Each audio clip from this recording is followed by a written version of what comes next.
Just regular, like the car, Okay. like multiples of the car. Plural Cadillac. Yeah, Cadillacs.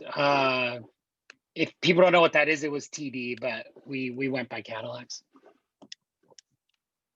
You put parentheses TD, basically. Worth of stories. Got it. TDs. I'm gonna put TD in parentheses. Yeah, Cadillacs TD. Just say that because sometimes people, I don't think Cadillacs are around anymore. They ended when I ended my last year, but we had a good run there. Were you with Aaron Schaefer? Pat Roach, Sheridan McDonald, Nate Weibrucht. Oh, dude, Sheridan McDonald was a beast. Still is, man. He's murdering it at Databricks right now. What is that? Software company. Oh, wow. Cool. Yeah, big data. It's kind of like, Snowflake, that big IPO. They're going to IPO like in the next year or two around that size. They're like in that same world as Snowflake's with like data architecture. Oh, damn. That's freaking okay. Of course, he is a beast. You're right. I shouldn't have said was. He's well. I guess I meant in the book world, but he trained my brother his first summer. Like that sales school was with him, cool. And he told me all like the craziness about Sheridan McDonald, all his like stories and stuff. They're bananas. But I think we're live now, so I'm gonna introduce you real quick, ladies and gentlemen. If you are tuning in or when you watch this on YouTube, just so you know who we're having the pleasure to be with, old pal Travis Lopes. Love having you on here. Just a little bit about you, some accolades. He's the only Brazilian Nebraskan that you'll ever meet, which I need to get into that because I did not even know he was from Nebraska. Travis sold 10 summers. He was top first year, top experience every single year that he was selling books. He hit more. He's in the top 200 people of lifetime units with Southwestern. So he's a beast. I'm so excited to have him on. He was excited to tell some stories. As far as recruiting goes, I got to have this FSL. He had the number 1 team in 2010 and the number 11 team in 2012. Of course, he won the OL Excellence Award winner for 3 years because, you can't not do that if you're going to be that badass. So that's exciting, bro. It's so good to have you on here, man. How are you? I'm doing well, man. Thank you, Andres. Try to lead by example, right? That's what they taught us and what we tried to do. Yeah. That's those are some of those principles that you take with you, right? Like the idea of the part of the Kool-Aid that sticks, that you want the flavor of the Kool-Aid that sticks. Yeah. That you're okay with. Yeah, absolutely. For sure. Hold on. Before we get into how you got into Southwestern, I need to hear about the Brazilian Nebraska. I didn't know you were from Nebraska. What the hell? Yeah, I wasn't born there, but I am the product of a Nebraskan mom and a Brazilian dad. So that's the outcome. When you graduated, did you have any of your friends that went overseas to teach English? Yeah. Okay. So my mom did that back in the 70s. And funny enough, she went to Brazil where weirdly there's kids that take classes, but they also do adult classes because people want to learn English to advance their career back in the 70s in Brazil. So sure enough, there's this cute black guy in the class that's catching my mom's eye, and she was his teacher, and the rest is history. So that's how I ended up here. Your dad put the moves on the teacher? Yeah, he was hot for teacher, and she was hot for him. So here I am. Beast mode, dude. That's awesome. Yeah. My dad's got swag, man. He was way cooler than I was. Dude, my dad, I get it. I get that feeling when you just try to live up to your dad, and if you're half as cool, then that's good, right? Like, it's a solid move. So wait, have you been to Nebraska then? Yeah, man. I had family in Norfolk until recently. I know that it's not pronounced, it's not pronounced with an L, it's pronounced with an R. We had an old family house in Butte, Nebraska, which is kind of in the middle of nowhere, a little 500-person town. Yeah. My mom went to UNL. Her brother went to UNL. Still a Cornhusker fan, even though I recruited at Michigan for a bunch of years. So I got a little bit of Michigan fanhood, but it's blue and red for me. And yeah, I spent some time growing up there back when I had grandparents up there. Oh, that's so cool. Yeah, I've been to Butte. Not much. Yeah, random. Just driving through. Well, just you're driving through to some other small town for that one wedding that whatever. And you're like, okay, typical town of Nebraska. Yeah. Cool, man. All right. So let me get into Southwestern stuff. How did you get into Southwestern? Like, tell us a story about how you got recruited. Was it family, random? What time of the year was it? Tell us this. Yeah, great question. So I was recruited by a good friend of mine, Simba Kagoro. His name is actually Simba Rashe Mentahama Hakuna Matata Kosa Kagoro. And he was one of my good friends at Asbury University. And we used to play ball together. And one of the other guys we played ball with, he recruited on his team. So I was actually like a friend recruit from an already recruited Uh, first year who kept being like, yo, dude, you should come to New York and sell books with me. And I was like, yeah, I could work at a bookstore this summer. Like, I don't want to go back to New Mexico for the summer, so why not? And so I went to, I think it was like the either late fall, early spring, went to the library, the university. We're in some conference room there. And I'll never forget this guy. Do you know Liz Brown? Liz She was Brown. a Cadillac as well. Anyways, um, her older brother Stevie Brown ran my info session, and it was just the perfect storm of him making it sound like, man, most people can't cut it. This isn't for everybody. It's super difficult. Honestly, if you're not interested, you can leave. This one lady left. I was just like, why are you leaving? This sounds awesome. And like, screw you, Stevie. I can do this. Like, you're wrong about me. And and by the end, literally, like, had he just given me the DA and been like, here's 4 years, you're going to sign 4 sheets of paper to commit to do this for your summers in college, I would have like done that after like the first interview. I was totally bought in. Yes. Yeah. Pony. Straight pony. 100%. Like, 4 summer DA, let's do it. Let's not even worry about it. Which actually, there's a funny story about that during my first summer. But basically, yeah. So he played it correctly, made it sound like it was super challenging. You could make money, but it wasn't for everybody. And I'm that competitive guy where it's kind of like, don't tell me what I can't do. I'm that's the I'll first thing show I'm gonna you. try to do. Exactly. Yeah, I showed him. Tom, first you suck on that, Stevie. But yeah, it was perfect. So that continued throughout. I was a red flag in sales school. There's some funny stories, but I was that from day one. I was that from the jump. So Well, hold on. Let's tell me a couple of these red flag moments for Travis. okay. Well, so you got to understand, right? So I'm, single mom, rural New Mexico, single wide trailer. Like, this isn't some shit that like you're excited about going back for the summer, right? So New Mexico, I mention that? New Mexico. So Yeah. point being, I was trying to pay for school. I needed to get money. I was willing to work hard. I was already working 3 jobs. I was literally my freshman year, I was a dishwasher. I was an intramural referee and scorekeeper. I was a Mac lab monitor. I tutored math. I suck at math, but they were like, we're hiring tutors. I'm like, I'll tutor. I literally did any job that they would give me right on campus to try to get money. Wow. And so then when this funny guy with the African accent was like, hey, dude, I made the $12,000 last time. I'm like, bitch, I can do that. And you don't even speak English correctly. So ultimately, like, I went to this meeting and I was all in, right? They were like, oh yeah, people make 20 G's. I'm like, okay, cool. Like, where do I sign? Let's do this thing. Oh, yeah. So it's very like old school. It wasn't like an internship, and I wasn't building characters. Like, yo, let's get this money, bro. So that's how it was. So I went to sales school, right? And we have, you've got the meeting, and you know what I'm talking about. You do the climb the mountain talk, and you go through these different pieces, and then there's that one day where we're all like clipping in with the mountain clip, and we're committing to what we're going to do. You're tying the rope or whatever. Right, we're tying the rope and whatever. And basically, so you'll remember as a student manager, the thing is, somebody starts, I commit to 30 demos, I commit to 80 hours, I commit to finishing the summer, right? And then, people try to mirror that. And then if you get off track, another student manager jumps in to like get it back on track. And I stood up and I heard all these people committing stuff and whatever.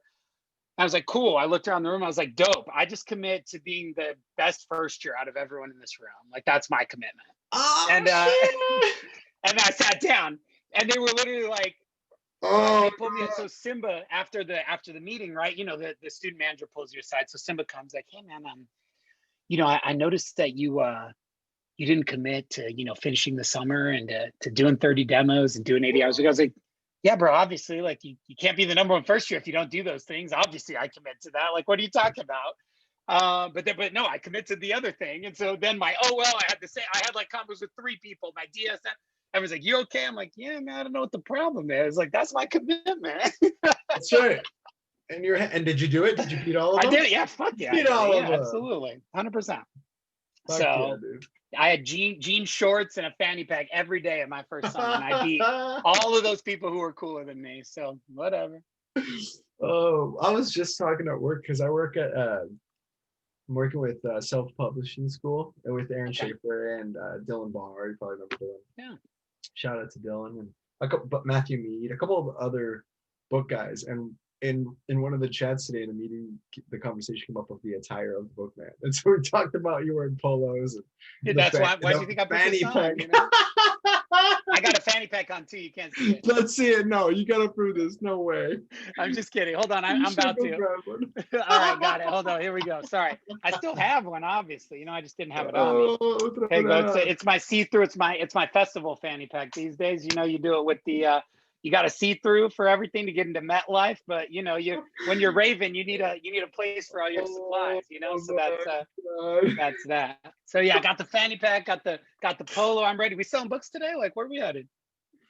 You not heard about me yet? Oh yeah. Man, that's epic. Oh, yep. You better leave that on. That symbolizes a good podcast. I think so. That I was told this was a book selling podcast, right? So I came prepared. I got my calculator in here. I got 3 pens. I got my little bit. These, you know, the ones that sign the actual receipt. You know what I'm talking about. Still use those big pens today. You don't need a fancy pen. Those work well. Yeah. I have the multicolored pen. That's advanced sales pen. I always thought it was a little extra, you know, but whatever. To teach their own. All right, fair enough. Well, the kids don't need it. One final, so continuing on that. So okay, fine. I get through my first 3 weeks. They're like, all right, I guess this guy's not quitting.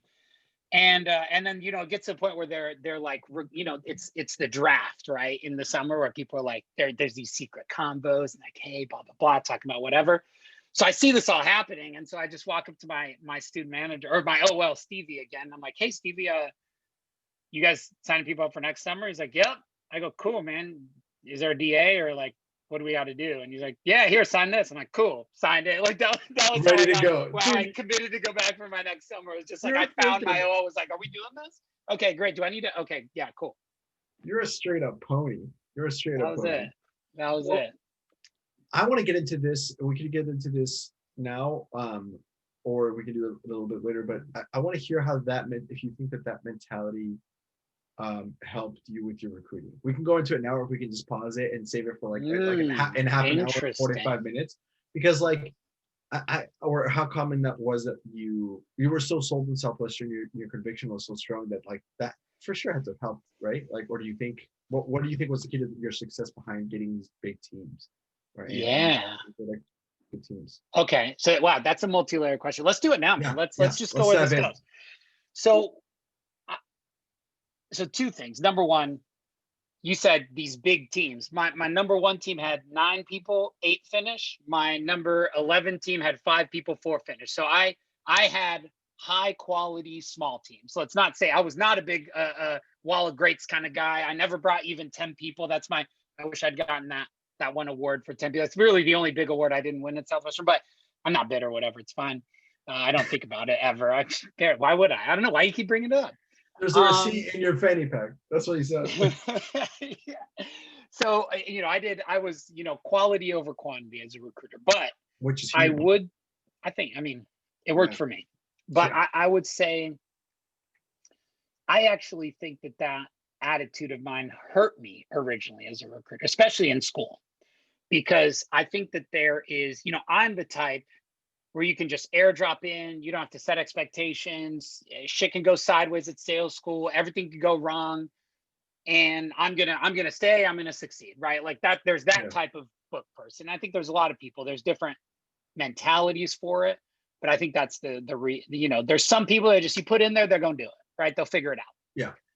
I think the majority of book people can do that, but they need a little bit more. You know, they need more proper expectation setting before the summer. They need, you know, better training. They need, you know, just different things that I didn't need maybe that first year. So I would say the recruiting then piece, when I would try to recruit my friends and did what was done to me, it led to very different outcomes than the outcome I had. And it took me a while to understand why that was. And part of it was because people didn't have that same attitude. Like, you know, I think at the end of the day, if quitting is not an option, then you figure out how to be successful. But I think for the majority of book people, or let's say this, for the majority of first years, quitting is very much a real and present option. So because of that, you have to coach to that and like manage to that and recruit to that. And for me, I just never understood that. That's interesting that you say that. So, because I remember, I remember you and Jake Swenson in GRS in 2013, maybe, or the year after that. Sure. You guys did a part on, because both of you guys were really doing well with like the idea of high quality teams that were like anywhere from like 7 to 12 people or whatever. Sure. But what you guys did really well is you guys had really good retention. Was the biggest thing that you like. I think there was one summer you guys did that, like out of like all the people you guys recruited, there was like maybe one person that went home or something, and you guys gave a part on like how you prepped people mentally for that. Yeah. And so do you feel like you were like you actively looking for that quality in that way, or was there a specific, or what was the specific thing that you looked for in a person that you're like, yep, this person's gonna stay? Or did you have that?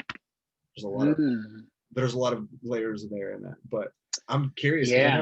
I never, the best person I ever recruited was my brother. I mean, obviously he ended up becoming a DSL. So, but not bad. Yeah, but I didn't do any of that. Like I did the first part, which is getting him in, and then Yvette and Grant probably took care of the rest. Sure. And so, and he was my brother, so he couldn't quit, right? But everyone else either didn't have that good of production or they quit on it. So I never figured out how to like get like that one stud that was, or 8 studs. What was the secret? Yeah. That's a great question. I think I attribute, I would say, my mentality. I really had a mentality shift after my first summer corporate recruiting. And I would say, there's this saying, necessity is the mother of invention, right? And at the end of the day, I brought, very small teams my second and third summer. Even though I was a top producer, I couldn't figure out recruiting on campus. My last year as a senior, I actually brought a 5-person team in school, which I think you get some award for that. You get some recognition. And 3 of them quit, neither hit Sizzler. Then the next year, I brought a 8-person team. And then again, or actually, I think it was 9-person team, 6 quit, and 1 of the 3 hit Sizzler. So if you look at my first, let's say 4 years of recruiting, I brought 9 plus 5 is 14, 15, 16, 17, 18, 19. I brought almost 20 people, and like 5 of them finished and 1 of them hit Sizzler in my first 4 years recruiting. I did not know that. Okay. And specifically that senior year, and then my first year corporate recruiting, I think was sort of that come to Jesus moment for me, where it's like, insanity is doing the same thing, expecting different results. I can go and do this thing. I'm going to grind these numbers. I'm going to get some people and bring them. But if they don't finish, they don't do well. Like, what the fuck's the point? You know what I mean? Like, I'm trying to build a career here, and I'm trying to have these people have good experiences. Yeah. That's not what's happening, right? So I would say it's been a while since I've thought about this, but I would say the number one thing is that it is, I would say, mentally lazy and emotionally rewarding to blame the failure of first years on the first years. So it's easy for a DSM, for a student, for an OL, for a student manager to say, oh, these guys quit. They didn't have what it takes. They weren't blank enough. Maybe they weren't hardworking enough. Maybe they weren't tough enough. Maybe they weren't emotionally intelligent enough. Maybe whatever it was, right? And my mentality shift was, if truly those people weren't blank enough, it's still your fault, because you got to know them for an entire semester and still brought them out onto the book field. Oh shit. So at the end of the day, either you fucked up and didn't assess them, and they did not have what it takes, and you weren't honest enough with them and yourself to like understand that and grasp that and like realize what the situation was, or they had what it takes, and you, the org, the leadership, the system failed that person. Failed them, yeah. Whoa, that is a shift. You're taking ownership for the production, but not necessarily control of the production. So I'm taking ownership for the experience of the first year in their first summer. And frankly, I had Yeah. it. I had a badass org. I had great leaders. I had people hitting all kinds of numbers. And even though, even though at the, we got a car stolen, we had a breakdown by the end, my HQ was 4 people, 1 car that could only go 25 miles an hour. That was our whole HQ in California. My first summer, I ended up getting moved halfway through the summer. All these different things happened. But because I was, to an extent, I was the type of person that was going to do it. And we had enough of this, good kind of karma. We did it. But at the end of the day, I realized most people wouldn't have gotten through that without better preparation, without better expectation setting, without better qualification, and making sure that you are bringing people that do have blank, right? Whatever it is. So I think that mentality shift then became, okay, what am I doing incorrectly to either bringing the wrong people or preparing and training them in the wrong way or executing during the summer leadership wise that's causing people to leave. And then you're asking yourself the right question. Interesting. So then your focus then became, can this person do it, and can I get them to do, like, can I teach them what it takes to do I mean, the this? fact of the matter is, bro, like, you remember the OBOT story. Anyone can fucking sell books. That's the reality. Does that make sense? Like, the point is, there's the vast majority of people can do this, right? I think. Maybe not the vast majority, but the vast majority of people that are going to sign some random thing in the middle of class are probably the type of people that would do okay at this, especially if you're at like a decent school. You're at the UNLs, the UFs, the Michigans of the world. Like, most of these people, they decide to do it, they can do it, right? So my premise was, it's mostly our fault, right? That's I think the reality. How did you do? This is actually a really good topic, because this might lead us down an interesting rabbit hole. Could you just have me think about this? So one of the things that, in my experience, when I was around, so this was my first summer was 2012, and then I went through 2014, skipped 15, came back 16. At the beginning of my time there, the feeling was very much, at least in the force, but definitely felt like it was the whole company. And I've talked about this too with other people, that if you left, you were shunned or something like that of the sort, right?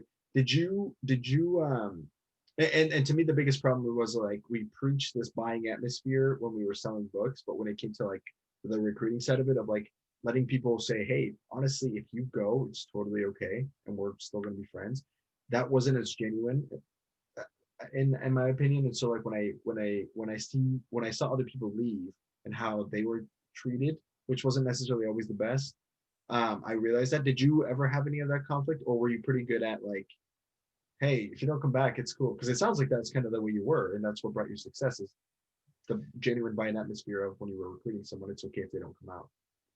I don't know. Yeah. You thinking of that? What are your thoughts on that? I guess there's a couple different areas there, right? You could be talking about pre-summer, you could be talking about during the summer, or you could be talking about student managers. Which one specifically were you referring to? Because I think there's something to be said about all those situations. Yeah, I think good question. So I think, in my opinion, if it was taken better care of in the pre-summer of the first year, then you deal with it a lot less. Even though you have smaller teams, you deal with it a lot less during the summer, because in that way, those kids that are coming out are willingly coming, instead of like, oh, I got talked into because I was going cold and I should have got let go, or left on cold, and then I got talked into coming, and then I went. Week 3, I shit the bed, sold maybe 30 units in 3 weeks, and then I went home, and then it created a much bigger problem for the rest of the org that first summer. So, and then but I guess more specifically, I was talking about the second year, like the managers. But if you want to speak to all 3, that'd be great, or whatever you think. It's multi-layered, but I would say, I think the reason people don't do what we're talking about is because it's harder to teach and it's harder to execute. What's easy to teach is $1,000 every Sunday, numbers funnel through the recruiting funnel, sign 30 DAs, bring 15 people out, throw it at the wall, see what sticks. At the end of the day, enough people sell enough units, everyone makes money, and we're keeping the ball rolling every year. That's easy and duplicatable. Right? So that's the reality, right? In my opinion. But I think that, if you have a little bit more patience and a little bit more maybe nuance to what you're doing, then you're absolutely right. What that creates is Can't even remember that website that had all those stories about the negative Southwestern experience. But that's what that creates, right? That system that I just talked about creates the people that are really vitriolic about how negative their experience was. And to an extent, they have the right to feel that way, you know? Because imagine, put yourself in their shoes. If you got sweet talked all semester about this thing, and it was like one thing, and then, and you get this, like, you remember this, we would tell for, oh, whatever, it's blah blah blah, it's this, it's that, it's whatever, right? And then literally day 2 of sales school, it's pouring rain, you're jogging around outside, your sales thing is falling apart in your hands, you're soaking wet, you're a million miles away from home, you're freezing. And all of a sudden you're like, this isn't what we talked about. Like, what the fuck am I doing here? Right. But we did that to people just by not preparing them and not being transparent. Why? Out of fear that if we were real about what was going to happen, they wouldn't come out with us in the first place. Right. So it's a double whammy. Not only are we lying to them, but then they realize we're lying to them, but then we're upset that they leave when they realize we're lying to them. And lying by omission, and maybe not intentionally, but like definitely lying. 100%. Yeah. 100%. Not to politicize things, but a lot of these Republicans, just because they didn't say anything against Trump, there's some complicitness in that, right? Like to an extent, you enabled this by just standing back and standing by, right? So at the end of the day, like, you can omit all these things, but the reality is you omit out of fear. So whether it's subconscious or not, it is purposeful. It is intentional lying. Yeah. Right. There's some sort of And then these people come out 100%. Then these people come out and it's not at all what they were prepared to do. So of course they leave, and then we have the gall to tell them, you just don't have what it takes. You're just not strong enough, right? All these different excuses we make to feel ourselves better about the fact that we did a shitty job in the first place, right? Right. So that's that. And then of course, by the time you get to the second year, it is true at the end of the day. I think that's like the really balance of Southwestern is it's like this aspirational build skill and character in young people. We want you to do what's best, meeting the reality of we make money if you come back and deliver units, right? Those are two like sort of dichotomous things that we've managed to kind of put in the same thing. But yeah, sometimes when the rubber meets the road, one of those things takes a back seat. Right. So, and this is especially true with that specifically when people would say you're not your units, but then you very clearly saw that. I know, and again, I can't speak that that's how it is now, but at least when we were, that's key to say. At least when I was in there, people when you sold, you were definitely favored. Like, I mean, there's, which is fair. They earned it. They earned that. They worked harder and they earned that recognition, and that's good. What job have you ever been in that's not the case, right? That's true. Like, I worked at Salesforce. It's the number one software company. That's same shit there. The people that sell the most get the best territories. Like, they get promoted to senior. Like that's just how life works. But the only difference is that's the deal. It's a job and it is what it is, right? I think honestly part of the issue is where it went from, let's say in the 50s, hey man, this is a summer job, come make money, let's get this money together, to like, let's build skill and character and have an internship and do all these different things. And then it's like there's this Wizard of Oz effect, right? Where like there's one thing out here and then there's something else going on behind the curtain. And it, when people realize that, there's sometimes a break in trust and in good feelings, right? And positive vibes. So okay, then you watch this happen. You had people do well. What were you think on based on the things you saw were qualities that made someone excel? Like this had been brought up in other casts before, but like let's say two people who work just as hard. Right? They both work 84 hours, right? They're both pretty coachable. They're both busting. Who wins? Because they won't tie, right? Like, well, the person with the better territory, obviously. Yes. Other than that, territory being equal. Territory being equal, sure. The person in Texas is the answer to that question. But I think, I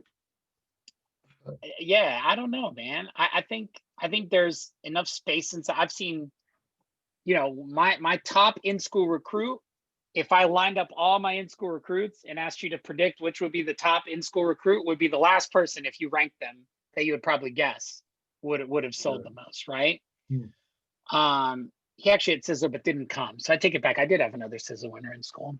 I did have one, but man, that's what I'm saying. I mean, it's funny, right? I don't know that there's any rhyme or reason. I guess like you just gotta, if you step back and you think of the fundamentals, right? Does this person get good grades?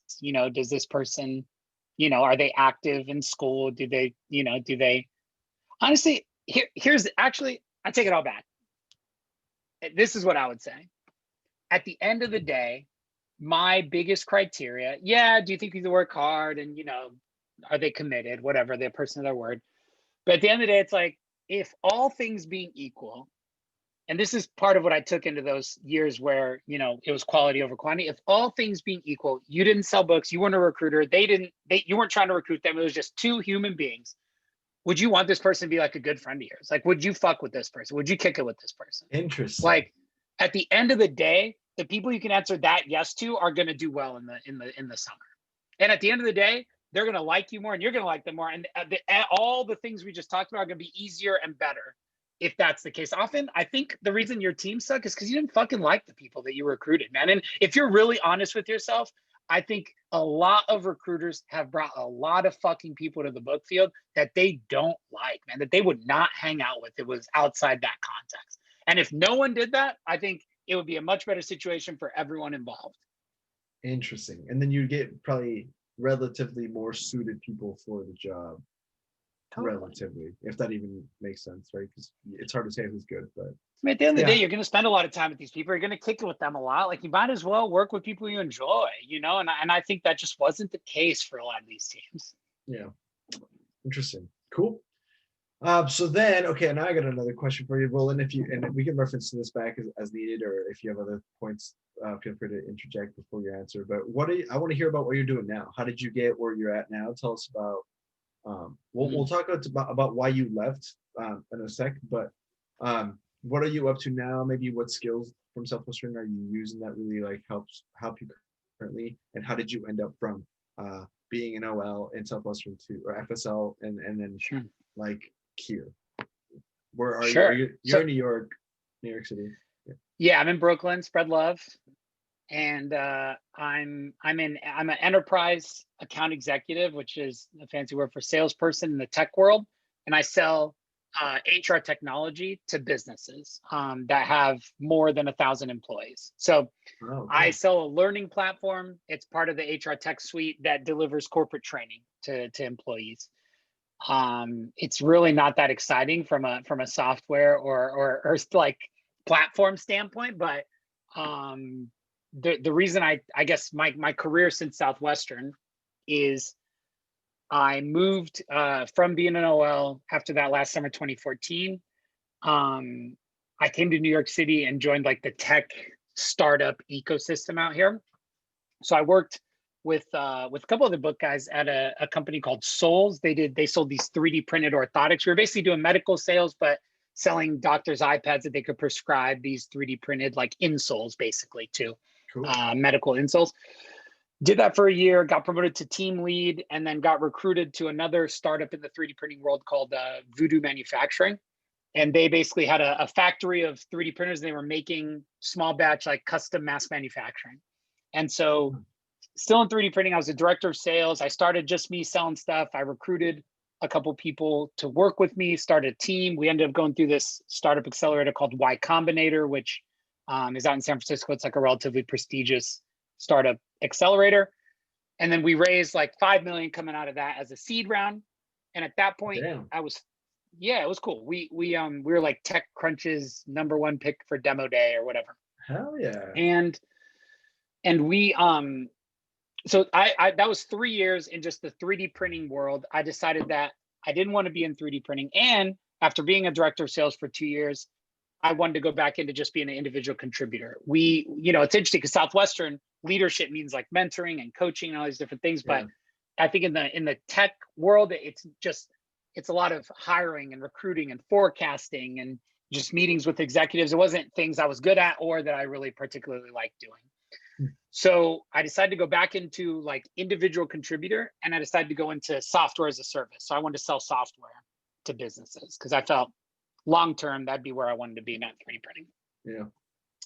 So I decided there's this company called Salesforce, like the #1 software company in the world. They sell a CRM and a customer success platform that helps businesses with all their client facing everything, marketing, service, sales, etc.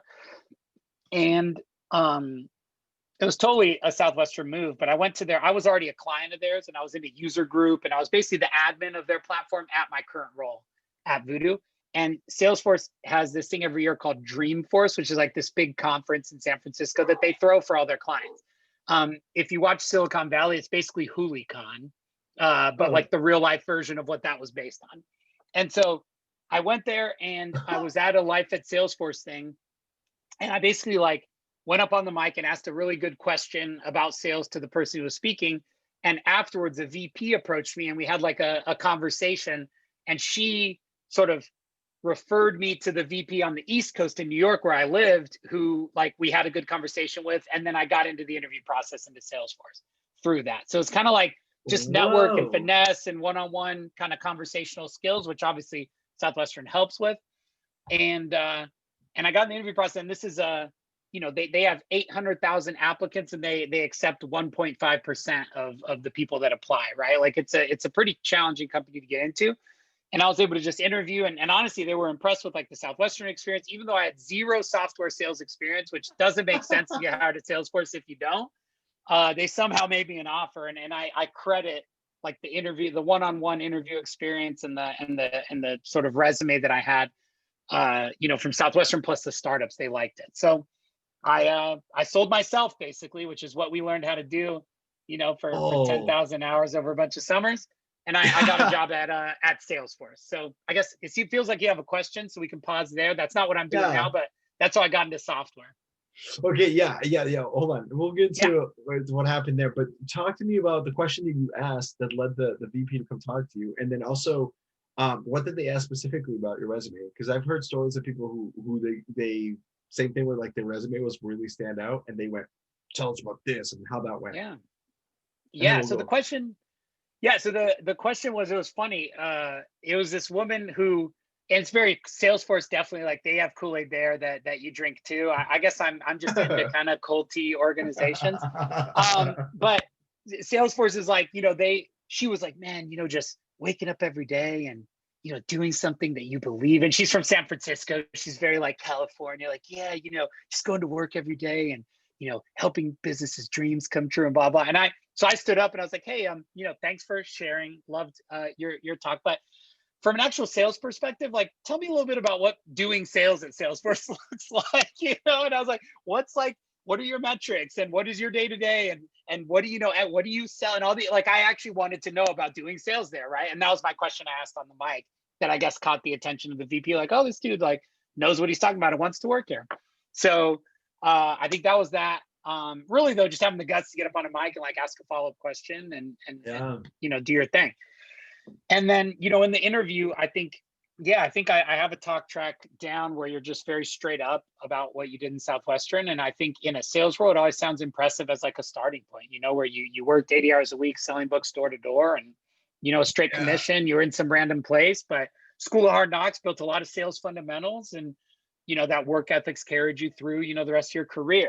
And that's like the jumping off point into the rest of what you did. But I think when you frame your Southwestern experience correctly as like the jumping off, especially if you're in sales, I think it can have a really powerful effect on the way people view you as a candidate during the interview process. Yeah, no doubt. Wow, that's so cool. So then you started with them in 2017, 18? In 2019. 2019. Wait. No, hold up. That's not right. 2018, because 2018 was 2018. When, like winter 2017. I started there January 2018. That's great stuff. So do you have like this like specific way, like the door demo of explaining how your Southwestern experience went? Like it's sold books door to door 80 hours a week, blah blah, built sales funnel. That's awesome. That's a good snippet. I have a hard time explaining what Southwestern is to people that don't know it. Right. I think that's where you get the chance to explain it in the way that makes you sound the most awesome, right? I think that's what I think most people, they lead with some weird stuff. Like I was just having a conversation the other day. It's an old book by Todd Purcell, and we've been doing just some like random catch-ups. He was working in software in the Czech Republic, I think, Oh, cool. or somewhere in Europe, and he and his family just moved back to Atlanta, and I've been helping him like trying to get his foot in the door in software like here. And he was when he talked about stuff, he's like, do you bring up that you knocked for host families? I'm like, why? Like, just say the stuff. Like, if you're saying things and people are raising their eyebrows, like, that's weird, then that's not what to say. But if you're saying things and people are like, whoa, at the end, they're like, respect, like that's the attitude. That's what you want to generate. Yeah. So tell a story in that, 2 minutes that makes people go like, whoa, I couldn't do that. That sounds intense. Like, props to you, right? If you generate that, then you've done a good job. Yeah. Drop the hammer. Yeah. Okay, so then that's how the interview went. So you started with them. Were there any other book guys in the company? And then how did you do? What happened after 2018 and on? I mean, there probably are. There's 30,000 salespeople, but not that I knew of. Okay. So I did well. I was able to, I would say in the first 9 months, I was top 30% in our like sales division. And then I kind of ramped up pretty quickly. And then at the end of the day, I made a mistake. And this is sort of where the story takes a darker turn. But I got recruited to be in the nonprofit sales division of Salesforce. And they took me internally from one team to another. And I kind of forced that through. So I got a big bonus and a pay bump and all this different stuff. But I ended up kind of burning some bridges in my old team. And my old team was really good. I had a great manager, good team, good territory, all the above. And I didn't finish out my first year. So like really reap the benefits of all that work that I put in. So it left a bad taste in the mouth of that manager. And then I got to the new team. I racked up multiple HR violations in a shockingly small amount of time with the team for things like, for example, I made a comment. They were talking about killing a deal and they kept mentioning it. So I was like, man, you're really holding the gun sideways when you kill that deal. And it was like a gangster comment, right? Yeah. Holding the gun. Yeah. And ultimately I got written up for making a gun violence at work comment, in a team meeting. Holy shit. So things like that. I just joined a team that I was not a great fit for. And ultimately it all came to a head. And so I voluntarily resigned with a severance, Andres, from Salesforce.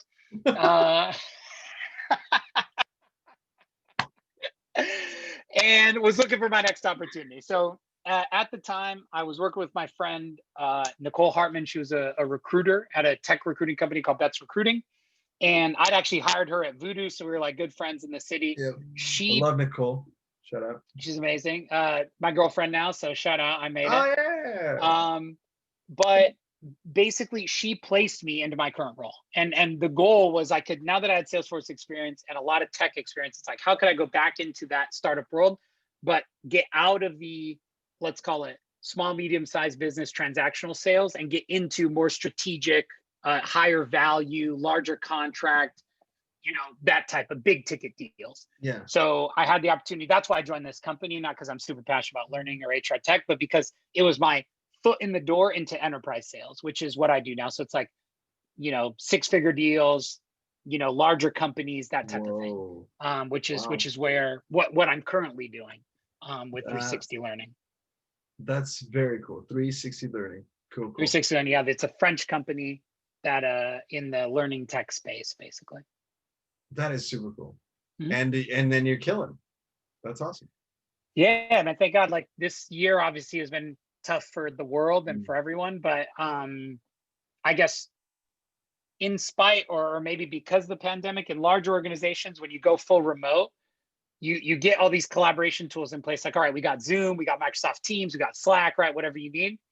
And then you got to hire people again. And your first thing is, whoa, we can't just send these 500 people to a building somewhere and do training to onboard them. Like, we need a better digital learning platform than what we have, right? So I've been benefiting from that, where we're not essential, but we're that next layer down of, oh, that's important. Let's look around. And that's where we're like, hey, 360 Learning.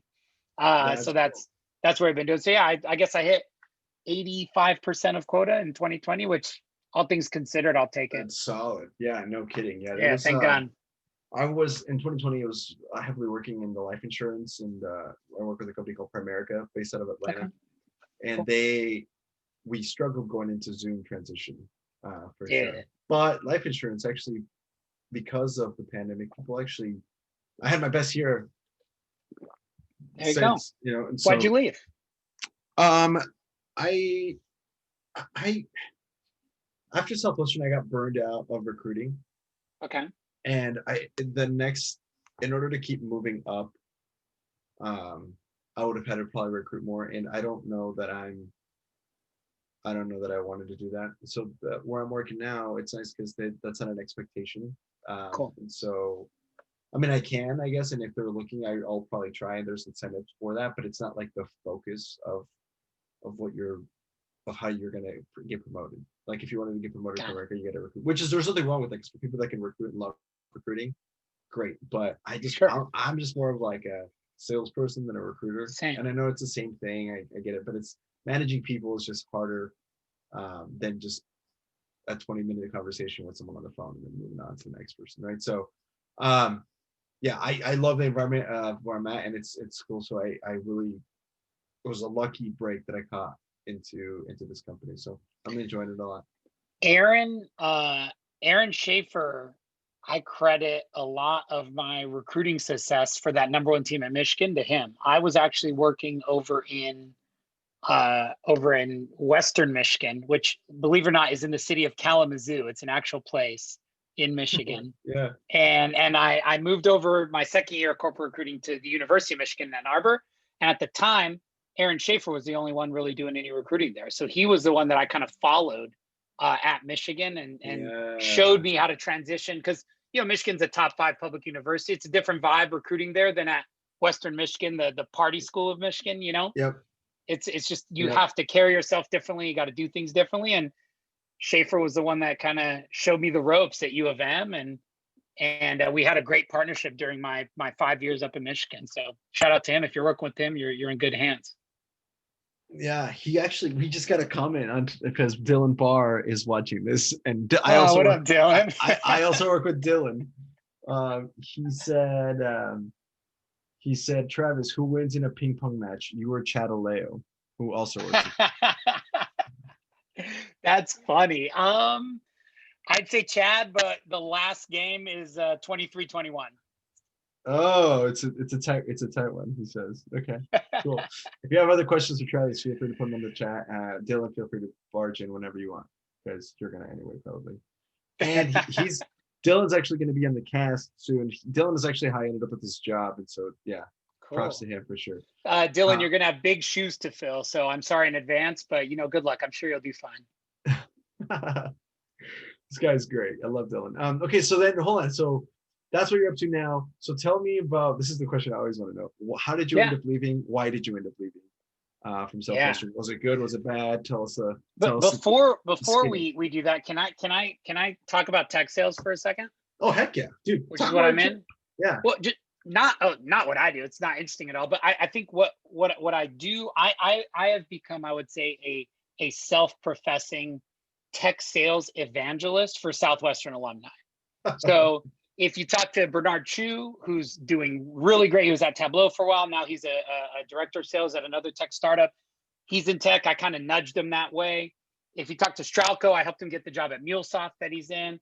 You talk to Gabby Spraggins, I helped her get into MuleSoft earlier. Nicole, I just helped her get into Alma. I literally, if you're an alumni and you're listening to this, and you've ever thought, you know what, I want to get into tech sales, call me. Like, look me up. I will help you get into tech sales. I think there are not enough Southwestern alumni in technology sales, man. I really don't, because this is the difference. Like, I just don't know how to explain. It's a different world. Like in Southwestern, we get pigeonholed, I feel like, into this, and I'm going to use some kind of bit, but we get pigeonholed in this B2C mentality where it's like B2C is business to consumer, which is what we did when we went door to door. We were a business and we sold to individual people. Right. And so there's only so many individual people you can do unless you do something online, and all of a sudden it's like more, kind of e-commerce, right? But if you're actually just going and talking to people, there's only so much one person is willing to buy from you, right? And at the end of the day, you have to keep such a high volume of like outbounding and calling and having these conversations and doing all these different things. And it's a grind, right? It's a lot of work. And a lot of these jobs that we get coming out of Southwestern don't have base pay. Maybe it's a small base, but the majority of it's commission. We get sold just like we did in Southwestern to, you'll make money someday if you build enough of a business. And it's like, those are fine jobs. I'm not talking bad about any job. Do the job you love. But I just wanted to say there's this other world called tech startups. And in tech startups, they say, cool, here's your base. And then we're going to double that with commission that you'll make for hitting 100% quota. Here's a ton of benefits. Here's health insurance. Here's snacks. Here's a bunch of days off to go volunteer all around the world. Here's, all the, think of a benefit. At ping pong, I could actually maybe beat check because I was playing a shit ton of ping pong at Salesforce every day in the ping pong room. That's a tech world, right? You're working, pretty decent, probably 45, maybe 50 hours. It's not 40, right? It's not clock in, clock out, but you put into a little bit of work. But then imagine this as a sales rep. You sit at your desk and you open your computer, and there's a SDR who people are calling into about your product, who's qualifying them and saying, hey, do you have the money? Do you have the budget? Do you have the authority? Do you have the need? Okay, talk to Travis. Here, hand off to Travis. And there's other BDRs who are looking at your accounts and going, Travis, who should I call? And you're like, all right, here's our high value accounts. Call these people. Then you got another kid fresh out of college making dials, calling accounts, like trying to get meetings for you that way. And so then they hand you those meetings, and you literally just get all these fresh, warm leads coming up being like, hey, we've heard about your company. We know you have great stuff out there online about it. Tell us more. Like, how can you help us? And then you just do the same thing you do in Southwestern, little cycle of sales. And then you close way bigger deals because it's companies buying them, not individuals. Yeah. It's so much easier to get, let's say, to 6 figures doing tech sales than it is a bunch of the jobs that alumni just get sucked into. Right. So at the end of the day, I'm a tech sales evangelist. I think more Southwestern alumni should be tech sales. It's the same exact thing you do now. It's just easier, and there's more benefits, and it's awesome to sell, $250,000 in one contract to a business, right? And make a $50,000 commission check. Like, that's sick, especially when your base is enormous already, right? Like that's the world, right? That you can be in. So anyways, tech sales, let me know. Happy to help anyone break in if they're an alumni. Yeah. FYI. So we got another question from Dylan while you're talking about this. And I think shout out to Zach Riesberg, who's tuning in. Another legend of recruiting. Another guy I learned a lot from recruiting. So shout out to Zach. Good to hear from him. Zach, if you have questions for Travis, or if you'd like to be on the cast, let me know. Message me. We'd love to have you on, brother. So Dylan asked, why do you think people stay in that Southwestern mentality to take jobs in strictly commission after having their egos fueled in Southwestern that they are sales beasts, which they are? They are, right? Yeah. That's a good question. I mean, I think, obviously, I think there's an incentive company-wide to keep you in a family company, right? DSMs make money, recruiters make money, the company makes money. So I think that's one. But if you take that out, even if people leave Southwestern, they're going to these addiction centers, these rev locals, these same type of jobs, right? That are this same kind of mentality, very small base, mostly commission, a lot of grind, very transactional, very high volume. And I don't know, man, I think it's just because you just don't understand what else is out there. I think it's interesting because when you go to school and you're at some of these maybe schools that we don't necessarily recruit at, say in the Northeast or in California, right? And you graduate in San Francisco or in New York, and you see all these people in these tech jobs, like closing these big deals, wearing Rolexes, doing their thing. You're kind of like, oh, tech sales, that sounds prestigious. Let's try that. And these people didn't do any books in school. They just had regular degrees, regular summer jobs, but they come in and they learn what they got to do and they're successful. I think a lot of book people could sort of come into that world and do it. But the reason they don't, I think, is lack of either knowledge or opportunity, right? Maybe you got to move to an Austin or a New York or San Francisco and you just don't think about it because that's not where a lot of book people are. Actually, Austin at this point is a hotbed of book kids. But yeah, to that point, maybe you just don't think, oh, I'm going to move to San Francisco or New York and get into tech. But I don't know. On that, I think that's also a generational thing because there's like a certain group of book people who aren't getting into those jobs. It's like the people that sold from 07 to 2015 are all dumping into these sales jobs that are just that you're talking about. It's just sure, you could be doing so much better elsewhere. And it's interesting because the people that I ran into, bookmen who sold in the 70s, and their trajectory after Southwestern was actually super positive. that first job or 2 jobs later they got into, boom, they were gone. And when you run into those people that sold in the 70s and 80s, they're like, oh, I've been with this company for 30 years. So I left Southwestern and now I'm here. And they had a different experience leaving Southwestern. So I wonder what that common thread is there. But yeah, that's interesting. That's an interesting. Yeah, I don't know. Look, I mean, I closed 3 deals last year, bro, and hit 85% of my quota. Like what I do is easier than what most of these jobs are. And I'm just making way more, and obviously it took a while to get here. That wasn't always the case, but like you can, my first year out of Southwestern, I moved to New York and hit just under 6 figures, like in tech sales. Like it's not that, I feel like we put 6 figures on a pedestal in Southwestern, but like most people in tech sales, if you start at 60 and your OTE is 120 and you hit 80% of your quota, you're making 6 figures. Like that, it's you're supposed to do that in tech sales, right? Like, and I feel like in for example, not to name names, but in a certain company that might sell clothes to human beings, there's probably 30 people that made 100 grand there out of the whole company, and like we put it on this pedestal where it's like it's not that hard in the right industry to make decent money, right? I just feel like for some reason it's not an option. Yeah.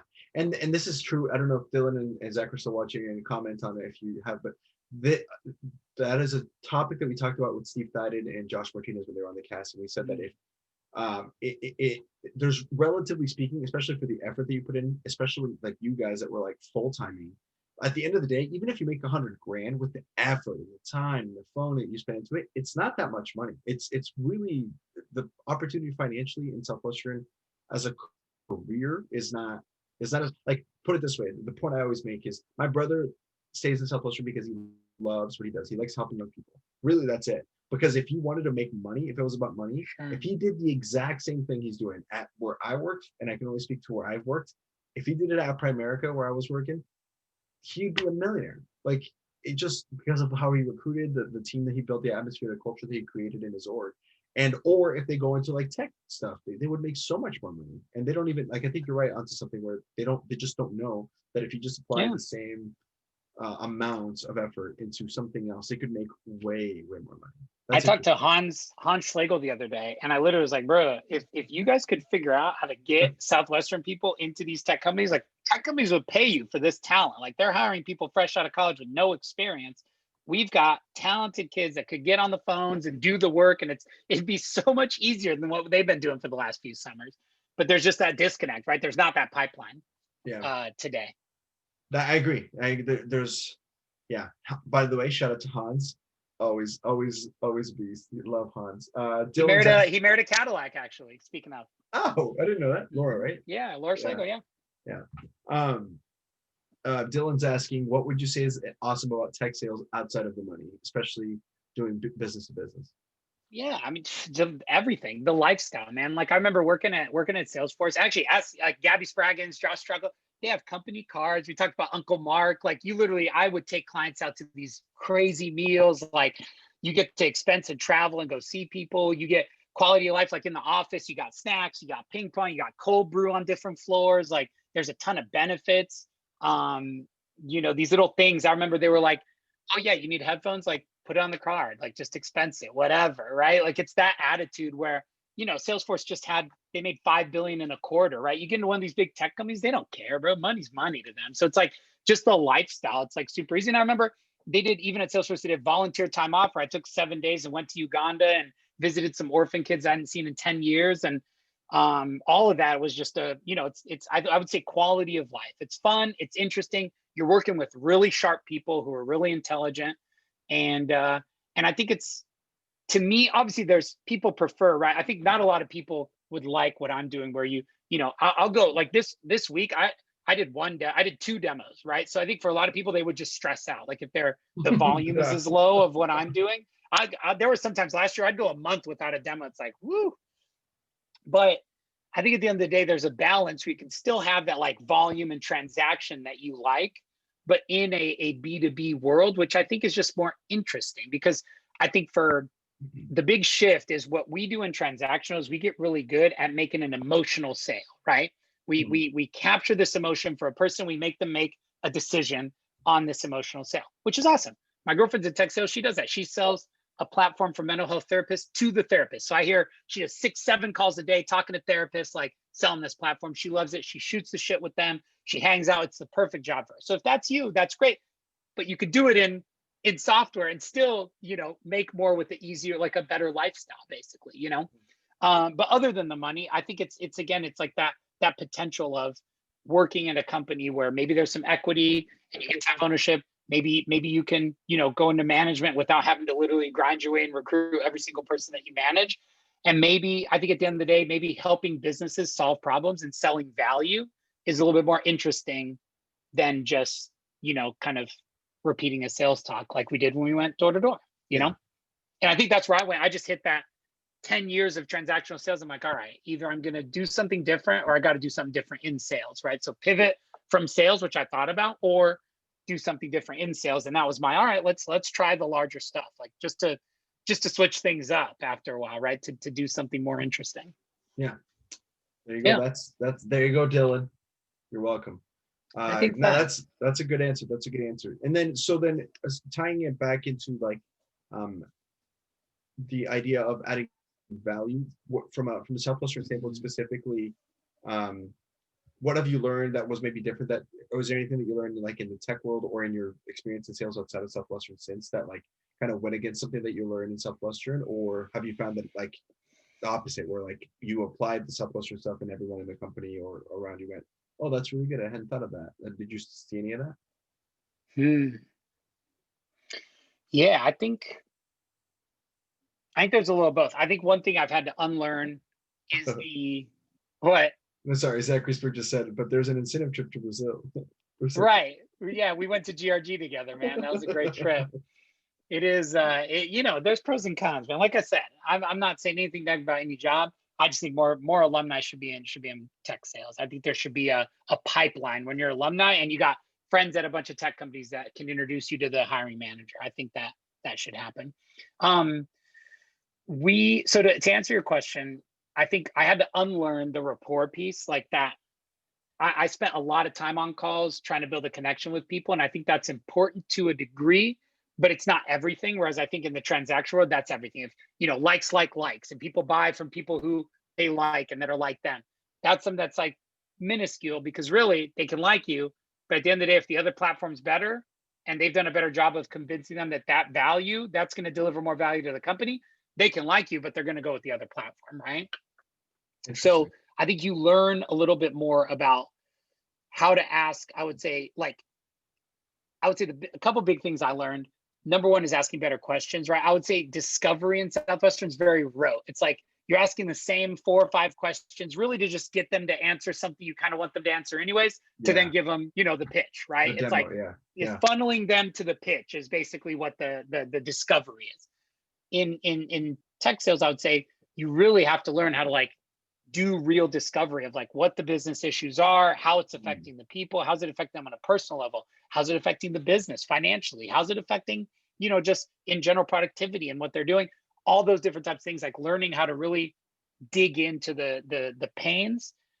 But then once you have those pains, the funny part is it's still, that's what this is for. And then, showing what you have that fits those pains. It's still the I understand how you feel. Yeah, exactly. What I found. And that I still use that for objections, but I think like at the end of the day, there's still some principles that carry over. But I would say, curiosity and asking good questions is something you have to learn. And then I would say deal strategy is big too. Like, have we multi-threaded through everyone we could be talking to? Are we talking to IT? Are we talking to security? Are we talking to other stakeholders? Are we okay? We know that the L&D department likes us, but what's the decision map of this? Is it just L&D? Is it just L&D, HR, she's signing? Or is there someone else? How do we access them, right? Like all of that kind of, what can we do right now in this week to differentiate ourselves from all the other competitors that are going for this deal, right? All those types of like deal strategy, I'm still getting better at and learning how to do. But that you don't really have to think about that because it's a volume game, right? You get one shot and you move on. And here I'm nurturing some of these sales for 3 months, 4 months, 6 months, 9 months. How do I keep, nurturing them and sending them info that they'll value and keeping top of mind so that when that happens, they think of me? Like all that is stuff we don't really have to do. That's interesting. That kind of goes into, or maybe that relates to the idea, or maybe another way of saying that is like finding who the decision maker is when you're going into a business transaction, instead of like, It's, for example, when you have to find out that you actually needed to talk to the dad, or you're talking to the dad and Yeah, you should have talked to exactly. the mom. That same idea 100%. of like figuring out where does the buck stop, and who's the person that can say yes to this. Yes. And then in the meantime, what do I need to send it or talk to through other people to be able to get that yes at the end of the stop. Exactly. How do you activate your champion that you have a good relationship and to introduce you to the right people and champion you internally, right? All that stuff is things that you learn how to do. Interesting. And we didn't have to really do that much in Southwestern. So that's it. That's a cool thing to have learned and picked up, that kind of challenges what you know.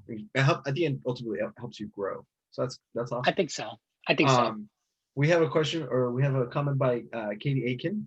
She Oh, what's up, Katie? said, yeah, shout out to you. Travis, you're plugging tech sales so much. I just have to plug commercial real estate where it's Hey, really bad.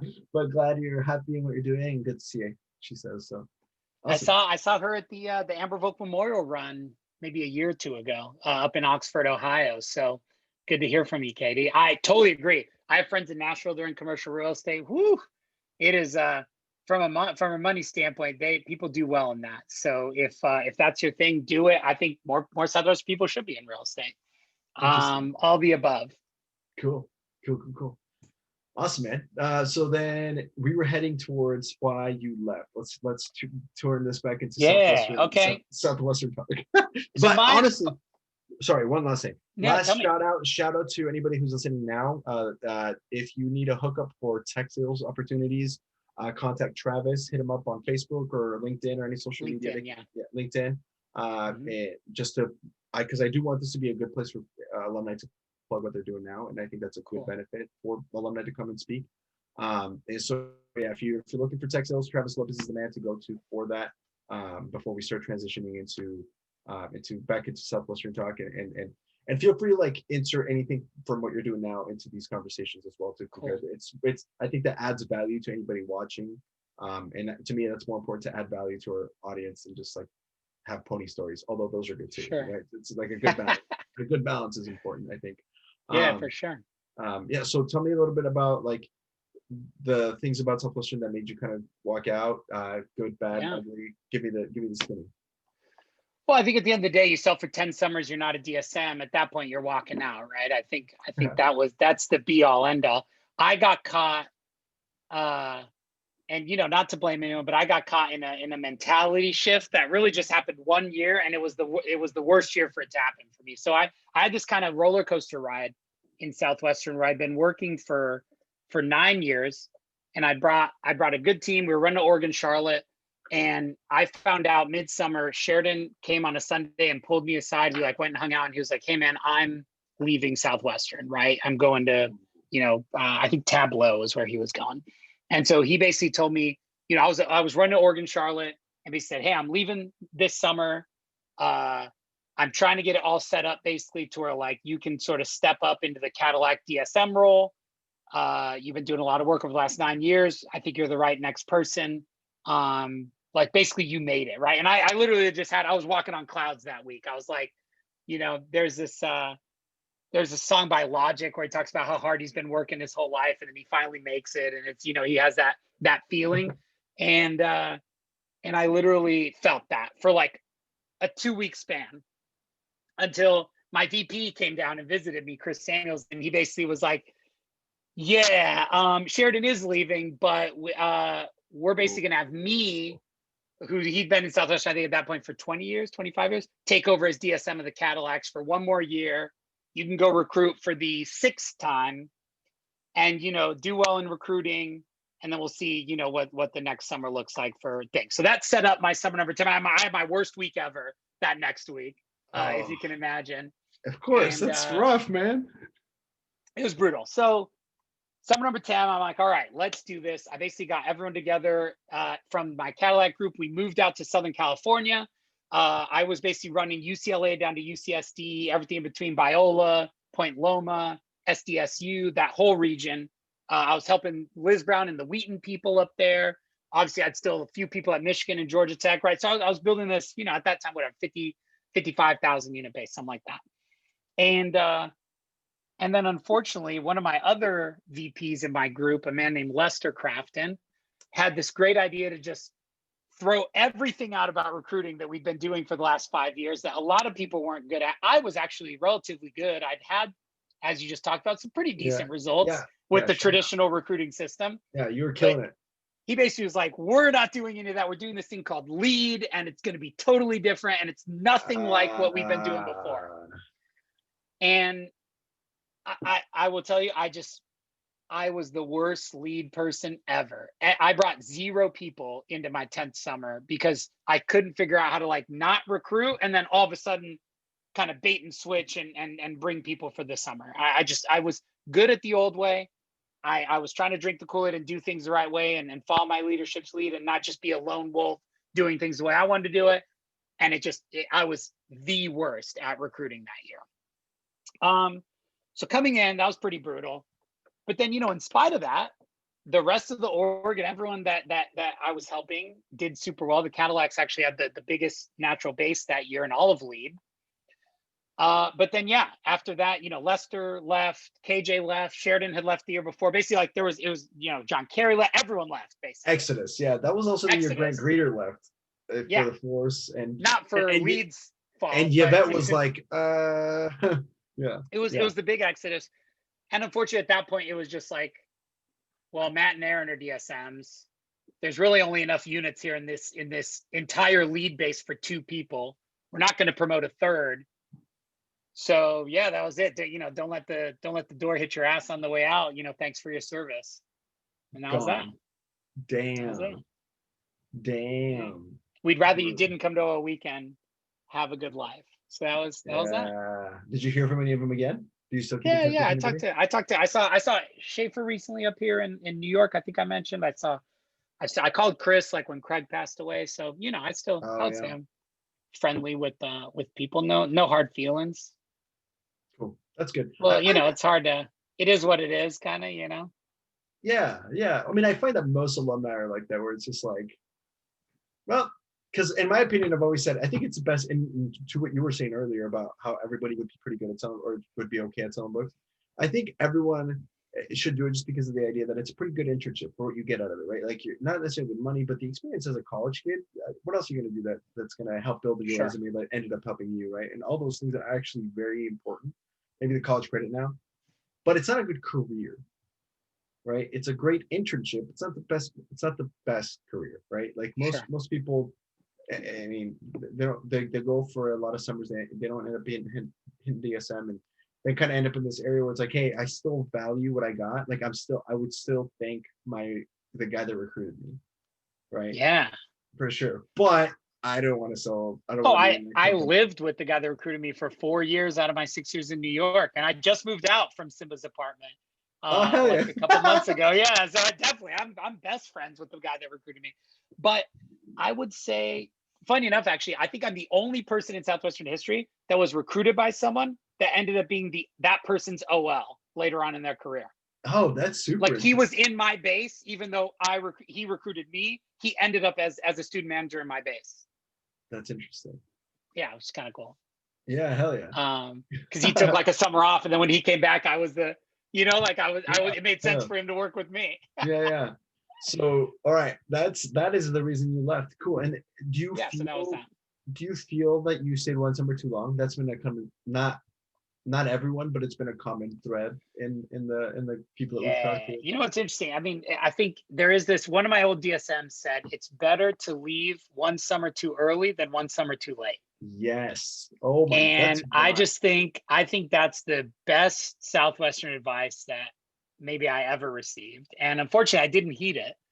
But yeah, here's the deal. I think there's a sweet spot, Andres. I think it's 3 to 6 summers. That's a sweet spot.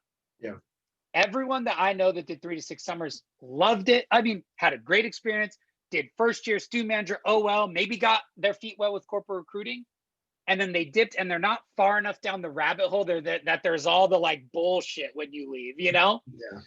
And so I think that's the best case scenario. And I would even say from a career standpoint, it's the best case scenario, because when you go from, first year to what in sales world we would call a team lead, which is what we do as a student manager, right? Right. To then a sales manager, which is what you are when you're a corporate recruiter. Yep. At that point, from me being sales manager my first year of corporate recruiting to sales manager my 6th year, there's no new additional story for me to tell career wise. Even though I went from not ASL to ASL to FSL, those words don't mean anything. My job was the same every year. Right. So for 6 years, I did not build a better story for myself career wise. Whereas people who do 1, maybe 2 summers, like let's say I had left after my number 1 team in 2010. That was my best year income wise in Southwestern. Yep. And I would have gone out and then got the job that I got 4 years later at that time. So today I'd be 4 years deeper in my career where I am. You'd be murdering it. Right? Yeah. So I think for me, unless you're like Danny and you're a lifer and you're going to be a DSM, which I guess at the time I thought I was. But I think in general, if I had a kid, I would encourage them to do 3 to 5 summers and then, move on with what you're doing. And I think there's nothing wrong with that. I think that's a productive, incredible alumni. I think there'd be a lot of really happy people. Everyone I recruited that did 3 to 5 summers is effusive. They loved it. No bitterness. It was great. But I think for everyone that stays more than 5 or 6, it's really hard to leave on a positive note. That's my experience. Yeah, and that seems to be a very common thread. Yeah, it's a deal. Especially for the people that had that number of summers and started around the 07, 08. Yeah, 05 for me, but yeah. Yeah, or so like in that mid 2000s, I should say. Like there was like mid-noughties, I think is the right way to say that. Yeah, did you say mid-noughties? Mid-noughties, yeah. It's called the aughts. It's called the aughts, but people say the noughties, yeah. The noughties, I like that. Yeah, mid-noughties. Let's make that catch on. I like that. It's probably already catching on in New York, and I'm in Nebraska. I'm 30 months behind it. All the cool trends. Sure. I'm still saying things are fire. Pop Smoke will get out there. Naughties will get out there. It's all coming. Pop Smoke. Yeah, don't worry. You'll hear about it in 30 months or whatever. I'll know. Exactly. I got a question for you. Funny, totally silly question, but do you have a favorite advanced sales that you still listen to at all? Because I do. Rose and Zizzy, yeah. Yeah. Rose and Zizzy, 100%. He ain't the Dalai Lama, but when your butt's in a slama, he's a bad Mama Jamma. Right, baby. That's it, man. I'll never forget. Like I always think about that where it's like I'm gonna try to do laser beam intensity is staring so deep into Miss Jones's eyes that you wouldn't notice an earthquake going on while a train went through the living room at the same time. That's laser beam intensity.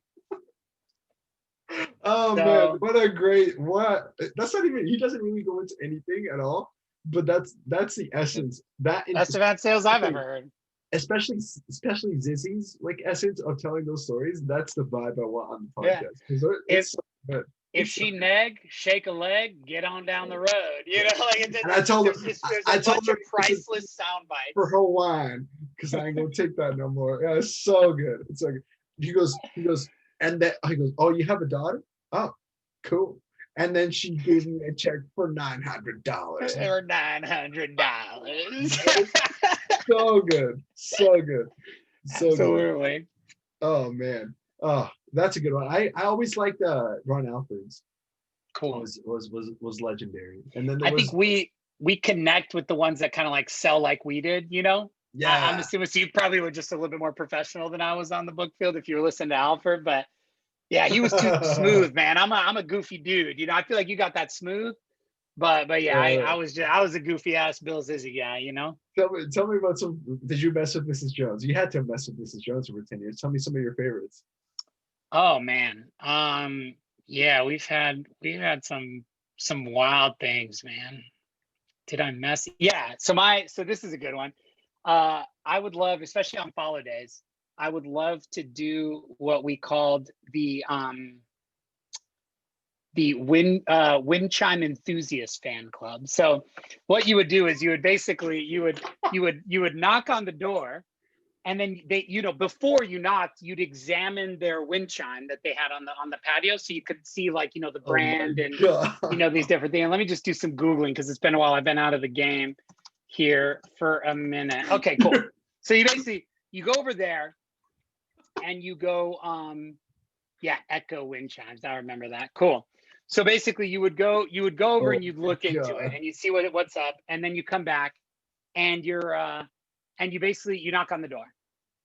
And then she comes to the door, you're like, hey, you the mom? You're great. I'm Travis. And, I'm the bookman here in New York, but sorry, I apologize to just bring this up, but is that your wind chime? Right, you're on their porch. Is that your wind chime? And invariably they'll be like, yeah, it's my wind chime. I'm like, wow. And you set your stuff down. You're like, wow, man, I'm sorry, but this is your wind chime. Let me ask you, and this is funny because you're always like, did you buy that or was that given to you as a gift? 90% of the time it was given as a gift. There's just some person that never, right? And like, oh, it was a gift. I'm like, my goodness, you've got generous friends or family. I'll tell you what, this is, have you looked at this recently? And I'll walk them over. This is actually a pitch perfect. It's the Echo wind chime model. I don't know if you're aware, but the timber on these, and you grab your pen, the timber on these is really nice. You can hear it. Watch, listen. Can you do you hear that? No. Listen. Do you hear the clarity in that note?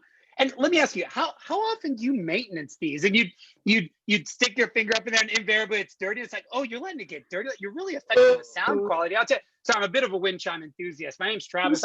You probably heard of us. It's windchimeenthusiasm.com. But I want to talk about maintenance here. How often do you take these in and clean them?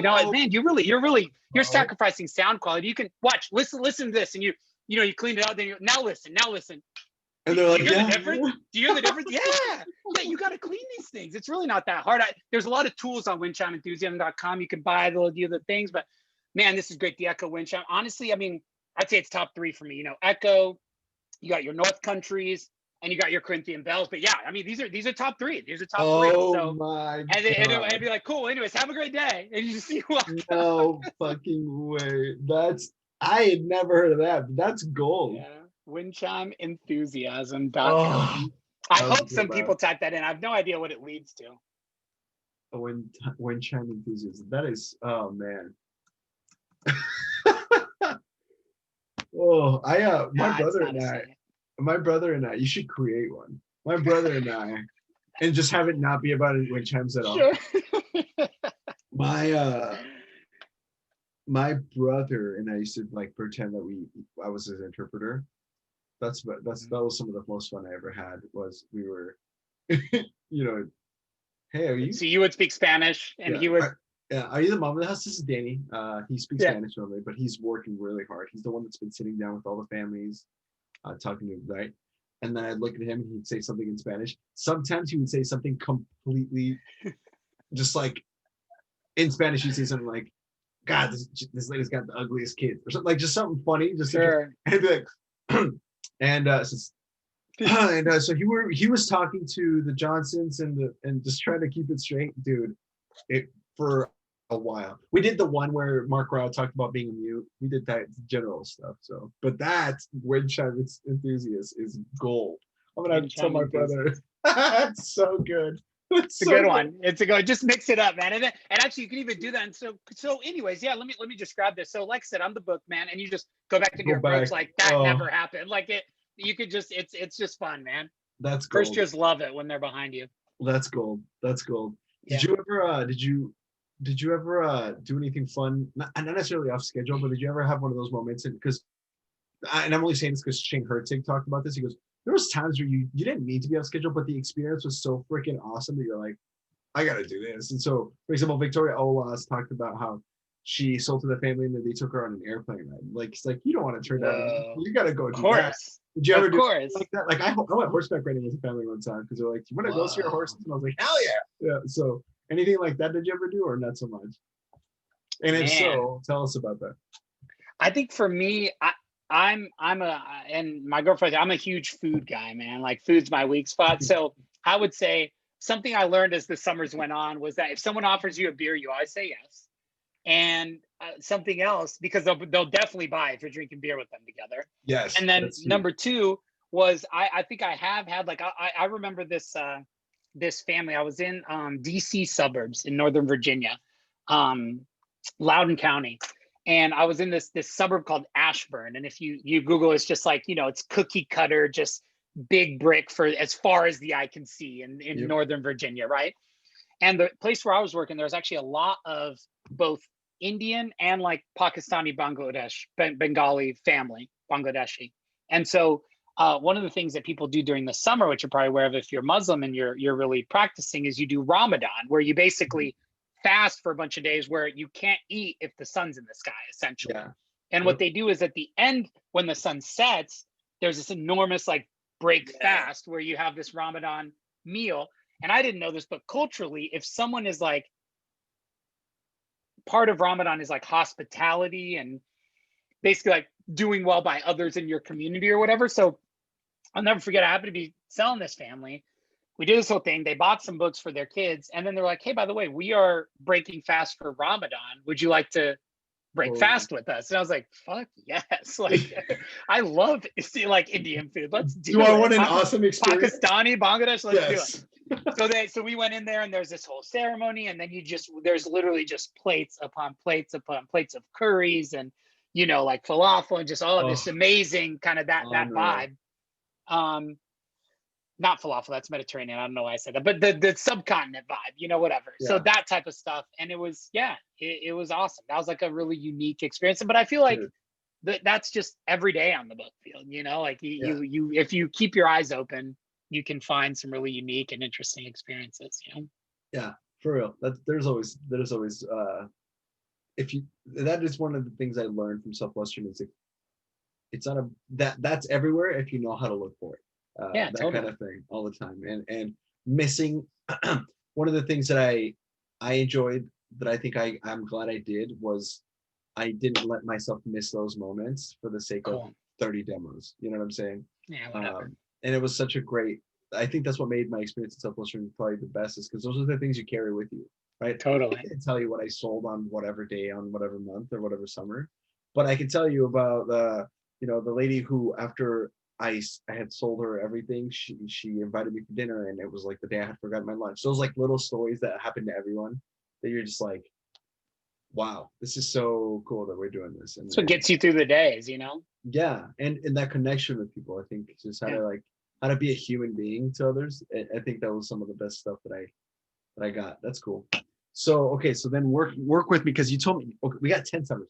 What I'm thinking of was you're gonna end up being one of those kind of like Brandon, because he sold 10 summers too, and we can still talk for a while if you want, but you're gonna have to come back again and do some more stories. 10 summers is a lot, man. Like, so tell me about some of your favorite, like either funny stories, funny HQ stories, funny Sizzler stories, anything like that you remember. You're like, dude, this doesn't happen in any other company, but those crazy ones. That's funny. We used to, so the Cadillacs had this tradition in Mexico. We went to Puerto Vallarta a couple times, and we would basically one day we would have this day trip where we rent these, imagine those Jeeps with like no doors, no top, like just basically these shells of Jeeps. And we would drive up like the cliff face to kind of the south and a little bit east of Puerto Vallarta into this place called Chico's Paradise, which was a restaurant / like agaveria / the place where they filmed The Predator / this waterfall you could jump off of and like swim around in. And we would just have these epic days where we'd just be tooling around in Jeeps and, go do this thing. And it was funny. I'll never forget, because one of the guys that I recruited, he might be listening. His name's Xander Van Gogh. He works over at LinkedIn now. And he was at Michigan, and he's like, I used to, like, when you just respect some people you recruit, like, man, these people are legit. He's one of those people. Like, I learned as much from him as he learned from me. He was the guy who grew up like kind of in the hood of Detroit. He got into a charter school, like based on grades. His parents kicked him out. He lived with his grandma for a while, basically lived on his own for like the last year of high school. In spite of all that, got into Michigan, which is a pretty tough thing to do. Yeah. And walked onto the football team there and played football for his freshman year there. Damn. So just like started a grocery delivery business for all the rich kids in Michigan, just like a hustler. They called him the juice guy at school, because he would bring juice, like little Kool-Aid packets, like sell it in water bottles to kids like at school, right? So his name's Xander, and he was a black first year who basically as far as I know, was the top producing black first year in that 10-year span that I was there. He sold like 2,700 units, something like that, his first summer, which again, as a black kid in their first summer is pretty damn good. Yeah. So this dude's talented. He works hard. He does his thing. So we go to Sizzler and we drive up, Jeeps and blah, blah, blah, et cetera. And he's like, and by the way, when you're at Chico's Paradise, there's this guy, this Mexican dude that, let's say you're here, waterfall, jump off, lake, and then other cliffs up here. And then there's a tree on this cliff. And this Mexican dude does these like mad jumps off the tree up there into the water. Like, 4 or 5 times as tall as you are. He's doing some crazy, and he does the whole performance, and he blindfolds himself and like still does it. He does this. So it's this whole thing, right? So we're watching this performance or whatever, and they're like, all right, let's jump out the waterfall. And I'll never forget, my buddy Xander, he looks at me, he goes, yo, Travis, he's like, dog, I can't swim, bro. I'm like, yeah, bro, I know, for real. Like, it's no big deal. It's just like, we're jumping there. The water's not too bad. It's, it's whatever. He's like, for real? Because, yeah, I can't really swim. I'm like, no, it's chill, dude. You just jump in. We're all right there. You just kind of pop out, whatever. It wasn't, I didn't connect. I was like, and he told me I just didn't connect. I was like, yeah, you'll be fine. Just jump in. Oh, so literally, dude jumps in. He's he's this buff, like kind of linebacker looking dude. He jumps in and immediately just starts like drowning. Like I'm dead ass, bro, just fucking drowning. so we're like all like, yeah, like Xander, you did it, you jumped off. And then we're all like, oh shit. It hits us like, oh, he literally cannot swim at all. Not what. And the crazy part is like, he trusted all of us, but he still jumped in the water. Like, that's the level you have for your OL. Like in Southwest, you're like, jump in the water. Fuck yeah. Like I can't swim, but you say I can do it, I'm going to do it. So he jumps in, he starts immediately drowning. Mexican dude jumps in, I jump in, like we're both like grabbing him and pulling him off. It was just one of those moments of like, oh my god, man. That type of stuff doesn't happen at many other companies, Yeah, nothing like that. Nothing. That's like one that. example. I'll never forget the summer we were in Minnesota, Twin Cities. I actually sold there 3 times. I love Minnesota. It was some of my best years. My favorite year, 2012, we had this great org. I mentioned the team, and we ended up having 1 week. And I tried to execute it. It takes the right org in the right place at the right moment. I tried to do it again later, and it just didn't work when there's not buy-in. But we had the right org. It was a great org. And it was basically like, for 1 week before the Sunday meeting, we're going to a Twins game on the Sunday meeting. So your goal for the week, obviously, 30 demos, 80 hours. But the most important thing for that week is that we already had tickets to the game. You have to ask every single person you sit down with if they have extra Twins gear that they don't use, that they wouldn't mind giving to you, because we're all from out of state, but we want to go support the Twins and like look like locals and do this whole thing. Hell yeah. So it escalated. We'd be sharing like weekly calls and be like, oh, this person got a jersey, this person got the cowboy hat with the Twins, and like it just escalated. We had people with T-shirts, with whatever, all this different stuff. And so we went and we just took the most epic org photo in front of like Twin Stadium, where like every one of us is decked out like the locals in Twins gear. That was a really fun. That was a fun Sunday meeting. That's beast mode. That reminds me of that. Have you heard that Mark Rouse story about when they went and saw Florida play basketball? No. Bro, I got to share this story with you. Tell me. It's not my story. It's Mark Rouse's story, but hearing him tell it is probably worth it, even if you know what happens. But basically, Florida in 2007 or something, Mark was still like an OL or a DSM. I don't remember the exact. The point is, he was going to take him and some of the guys on his team to drive from Florida to Nashville or Atlanta, long drive, where they were going to be playing the final championship game, whatever. I think 07 or 8, whatever. Anyway, so they get up there and they're like well on the way, like 3 or 4 hours in or whatever. And one of them goes, "Hey, did you guys get the tickets?" And they're like, "No." What are you talking about? You're supposed to get the tickets. They're like, "No, we don't. I don't have the fucking tickets." Point is, nobody brought it. So they get to Atlanta, whatever. And the game's like in 3 hours. Sure. They're like, "Shit, what do we do?" He goes, "Here's what we're gonna do. We're just gonna go around and we're gonna just scout some tickets and then upsell those and then just keep going until we get some good tickets. Maybe get some that are close together. We'll see how we go." Everybody goes split. They all had cash on them, like a significant amount of cash on them, or money to be able to do this. And so there was like 4 of them. They spread out. Well, they come back. They had like each found 4 tickets, so they had like 30 total tickets or something like that for like the 4 of them. And they started going. They something about going to like different bouncers and different concierges to like try to like find places to get these tickets. They ended up finding 4 like second row behind floor seats, center court, to the final to watch Florida win, and they ended up selling the rest of the tickets because everybody was trying to get fucking tickets. It was the final of March Madness, and so they ended up making like $8,000 each once it was all said and done, and got to sit on the best floor seats in the house and watch the whole game, and then drove back. And it was like only book people. You know what I'm saying? Like, I don't know who else would do that. That is such a crazy way to tell it. That's, you gotta hear him tell the whole details because he goes into like all the things that he said. But it was super, super fun. That's cool. I spent Halloween with Kelsey Rao. She was up here. She's good friends with my friend Gabby here in the city. So I hang out with Kelsey quite a bit.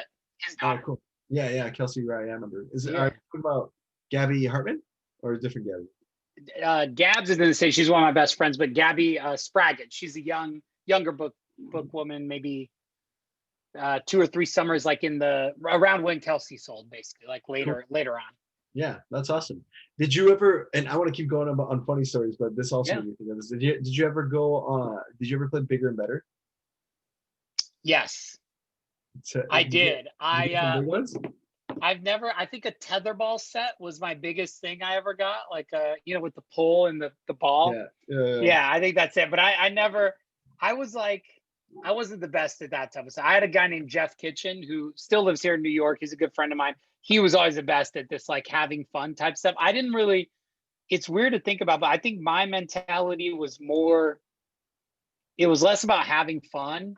Like for example, Nicole, my girlfriend, had so much fun on the boat. And there's some people that do. I feel like you're one of those, where you just sort of were there in the moment and just like experiencing all the things and whatever.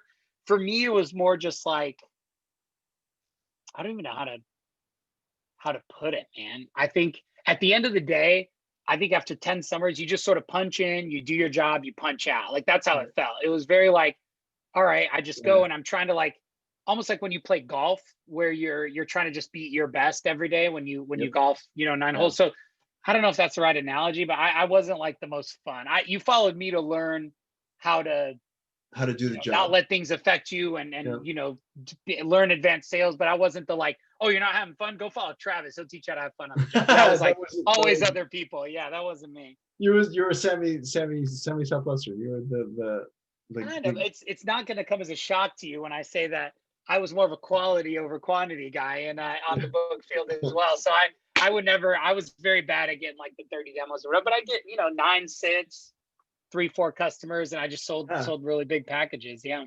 At the end of the day, nobody's going to give a shit if you're producing PC or whatever. At the end of the day, you hit 400, 500, 600, whatever, 1,000 units. No one's going to say anything to you. So yeah, that's cool. Exactly. We on a tangent, I saw this girl who did the Bigger and Better game as part of like a TikTok thing, and she ended up with like a bunch of shit. And I was thinking it'd be cool to do Bigger and Better thing for like a family in need, and then like just find ways to support them through Bigger and Better stuff. That'd be fun. So hold on. So then you were telling me about some funny stories. Give me some cool and then they bought stories. Do you have any like some like, I can't believe that happened, but that happened? Almost not the pony story, but like some of those that you're like, oh, that was funny. And if you're thinking of one, I'll tell you one. What do you think? Yeah, tell me. Guy had an excavator. He was in construction. I never used an excavator in my life. I don't know how we got on the topic. And I was like, I've always wanted to like learn how to use one of those. And he's like, come here. I'm like, oh, okay. So we'd already shown the books. Guy was probably not going to buy, but we're in that weird, like kind of like trying to close him. But if I do this right, he probably would buy. And if I don't, he's not, but it's okay. Only been here for 10, 15 minutes. Dad, that got to direct to the point. What the fuck you got? How much does it cost? Let me see it, right? That guy. No reports, straight up. Sure. And I'm like, can I? And he was like, come here. So he should. So I sit down and I'm like, start, doing the plan thing. And I'm like, so how do you like hire people to do this?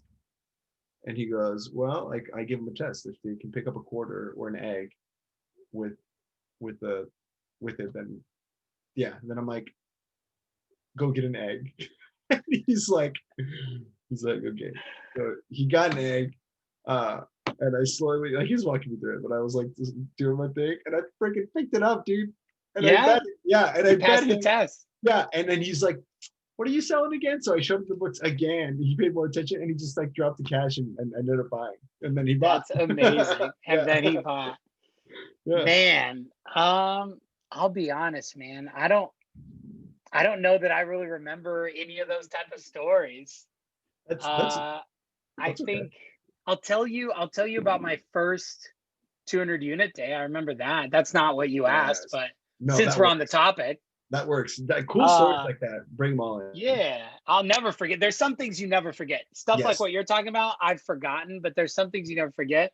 I would say, uh, well, a couple things. So my first summer, I think I am the so yeah, a couple little. All right. So just how about interesting stories, right? So Give because them to me. Yeah. I funny enough, remember when I told you about my recruitment and then the red flags at sales school? It'll come as no surprise to you that I sold uh all of 11 units my first week on the book field. Red flag. Yeah. You uh should have left this kid in Nashville. yep, 11 units. I was awful. And it was funny because my student manager Simba came and walked with me. That was back in the day where you would actually go walk with the first year in their territory, when you did it, which I think there's some value to. I did later on in Yeah. my career. But so he came and walked with me, and the day he came to walk with me, I sold a 3-book set and he sold 0. So he goes back to ROL and goes, "Man, dude, it's tough. Everyone speaks Spanish. Like, it's very hard to sell here." So my OL was actually grew up as a missionary kid in Spain. So he comes. So this time I'm like, all right, let's watch this guy get crushed, and then maybe I'll get better territory. And he just like, he was Slaughtered. the type of person, he ran to every door. He like, he was just Sammy Southwestern. And he sold 8 customers in my territory while I watched, which was more than me plus my manager had sold in my territory over the last week and a half. And so that was the moment where it was like, I think for me, where I realized, oh, I can keep like trying to be right and this doesn't work and I suck, or I can just like try to embrace the job for everything it is. And we used to put this, like, we did the dollar in the shower. This was like old school. And that Yeah. next, Yeah. after I worked with them, we had a Sunday meeting because I went like, I think it was 11 units and then like 90 units or some week 2, like whatever. And then week 3, Monday, I won the dollar in the shower, like on Monday morning. And then I hit like 300 units that week and then like didn't look back basically for like the summer. I think Boom. that I never went below that again. But that was like, it was that mentality shift of having like the right OL just come and like show you, hey, you can do it, follow these fundamentals, execute this. Stevie Brown, shout out to Stevie and Liz. But that was my kind of what turned the corner for me. And I remember going up to a door, it had this ramp my first summer, and I knocked on it. I never forget this combo. This guy comes with a wheelchair to the door. So it was this, California wooden screen door, just like the screen. So I kind of crouched down to get on their level, and I start talking. He doesn't have kids, etc. He's asking me about what I'm doing, whatever. And we basically just get in this really real combo. And he's Yeah. talking about, yeah, I've been in a wheelchair for a long time, but it doesn't let me, it doesn't keep me from doing anything. I try to live my life and et cetera, et cetera. But at the end of the day, things happen to you. You can't control them. You just got to keep a good attitude and move forward, And it was like one of those moments where, God places these people to like give you the message that you need to hear at exactly that moment, And I remember like I walked away with like kind of tearing up after that combo. And it like, I think that followed it with my OL and that conversation with that dude in the wheelchair really changed my attitude for the summer. I think I really adopted that. Okay, I'm gonna control what I can control, and Oh. everything else, it just is what it is. And I'm just gonna do the best that I can and be happy with the result. And that really laid the foundation, I would say, for like my career at Southwestern was that moment. So next summer, no longer walking, have a vehicle, working in Missouri. This was San Francisco, California, like suburbs before. Now I'm in rural Missouri, Oh different shit. world. And I Where in go up Missouri? to, so I was in Kansas City on the Missouri side, but then you go north of there, you get to St. Joseph, Yes, you Missouri. do. Yep. So I was living in St. Joe and I was working in St. Joe, walking around, basically driving, but in the city. And I was kind of stagnant, kind of hitting that second summer wall. And my OL again to the rescue was like, hey, go up to, the country, kind of, it's called Maryville. It's the home of the Northwest Missouri Bearcats. Yes, And sir. that whole county, basically, I can't remember. I think it was Maryville County, but Maryville was the county seat. And Yep. my roommate worked Maryville and like the burbs around Maryville, and I worked like all the other little random towns in the county, like around. It was our last 4 weeks, whatever. Yeah. And I'll never forget. I roll up to this town called Elmo, Missouri, bro. Like, Yeah. does that still exist? Do you know what that is? Yeah. I had a girlfriend who I met during selling books. She was from Milan, Missouri, which Cool. is just a little bit outside St. Joe, but we drove and like I've been in that whole area. I know where I'm So, aware. as of the 2010 census, Elmo was 168 people. So Nice. this is 2006 when I'm there. So Yeah. maybe went up, maybe went down, but yeah, it's a 200-person town in Missouri, bro. It's you could do it in a day. I sold more units than people in the town, bro. Like that was my first 200 unit day. Like I'll never forget this, dude. Like I think that's actually pretty badass. That's So I roll awesome. up to Elmo. I'm in my vehicle and I pull up, and the first person I sit down with it's the perfect storm. The mom is the lunch lady at the high school.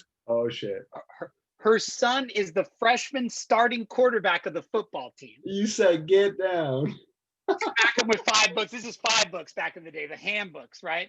Smack him with $5 right off the bat.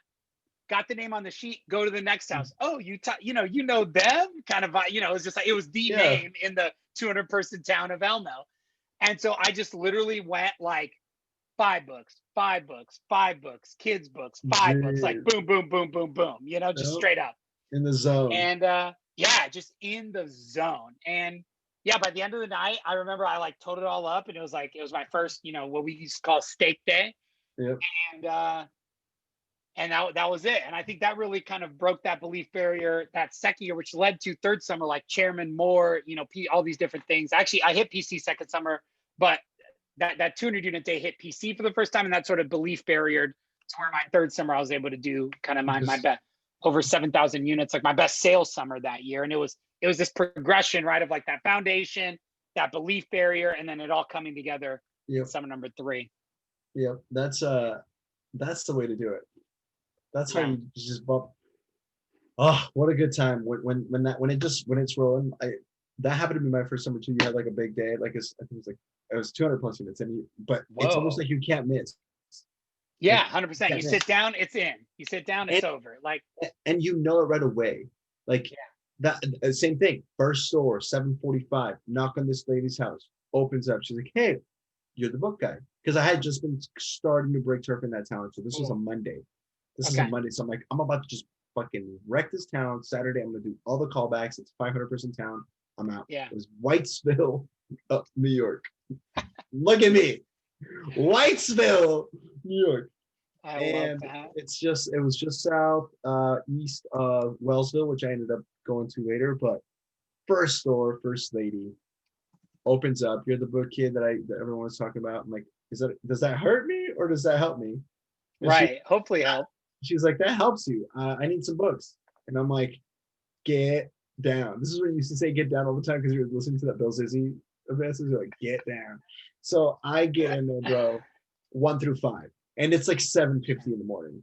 Like, I already know. I don't need to, I always try to not to count units in my head. But I'm like, that's 42 already. I already know. She goes, I go, I've been working the outskirts as I usually work. City, obviously, you work the outskirts, small towns, outskirts, and then the main drag. And so I was like, hey, are you going to work? And she's like, yeah. I'm like, your driveway's super wide. Do you mind if I just park my car here? And I'm just going to walk all day in this small little town. Is that cool? She's like, yeah, I'll leave it there until you need. And I was like, okay, go next door, 8:05 at this point or something like that. By the time I get down and get everything I need for the day, my lunch, right? 8:05, knock on the door, her day off. I go, hey, I was just talking next door. And she's like, oh, you're the book guy. And I'm like, yes. I'm like, yes, I am. And she goes, come on in. I need some books. I'm like, that's what she said. She goes, did she buy it? I go, yeah. She goes, good, because they do homework together, and I'm gonna need that stuff too. Immediately, I'm like, okay. 86, and it's 9 a.m. It's 9 a.m., bro. And I'm like, this is insane. And I told myself, okay, so it's 0. I did a good job with that. I'm like, yeah, and you know the feeling, dude. You're like, okay, this is about to be a good day. So you just shut up and you just go. Next thing you know, you look up, it's dark. You're leaving the last house.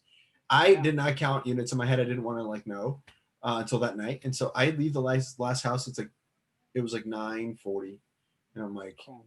I don't know what I just did, but I know I have 8 customers because the order pad started with 201, and now it's 209 or whatever. Yeah, whatever. And I'm like, yes. And I get home, do my bar back when you used to do the paper bar, and I'm just adding this shit up, dude. It was like week 3. But when you're in that flow, it's just such a cool feeling.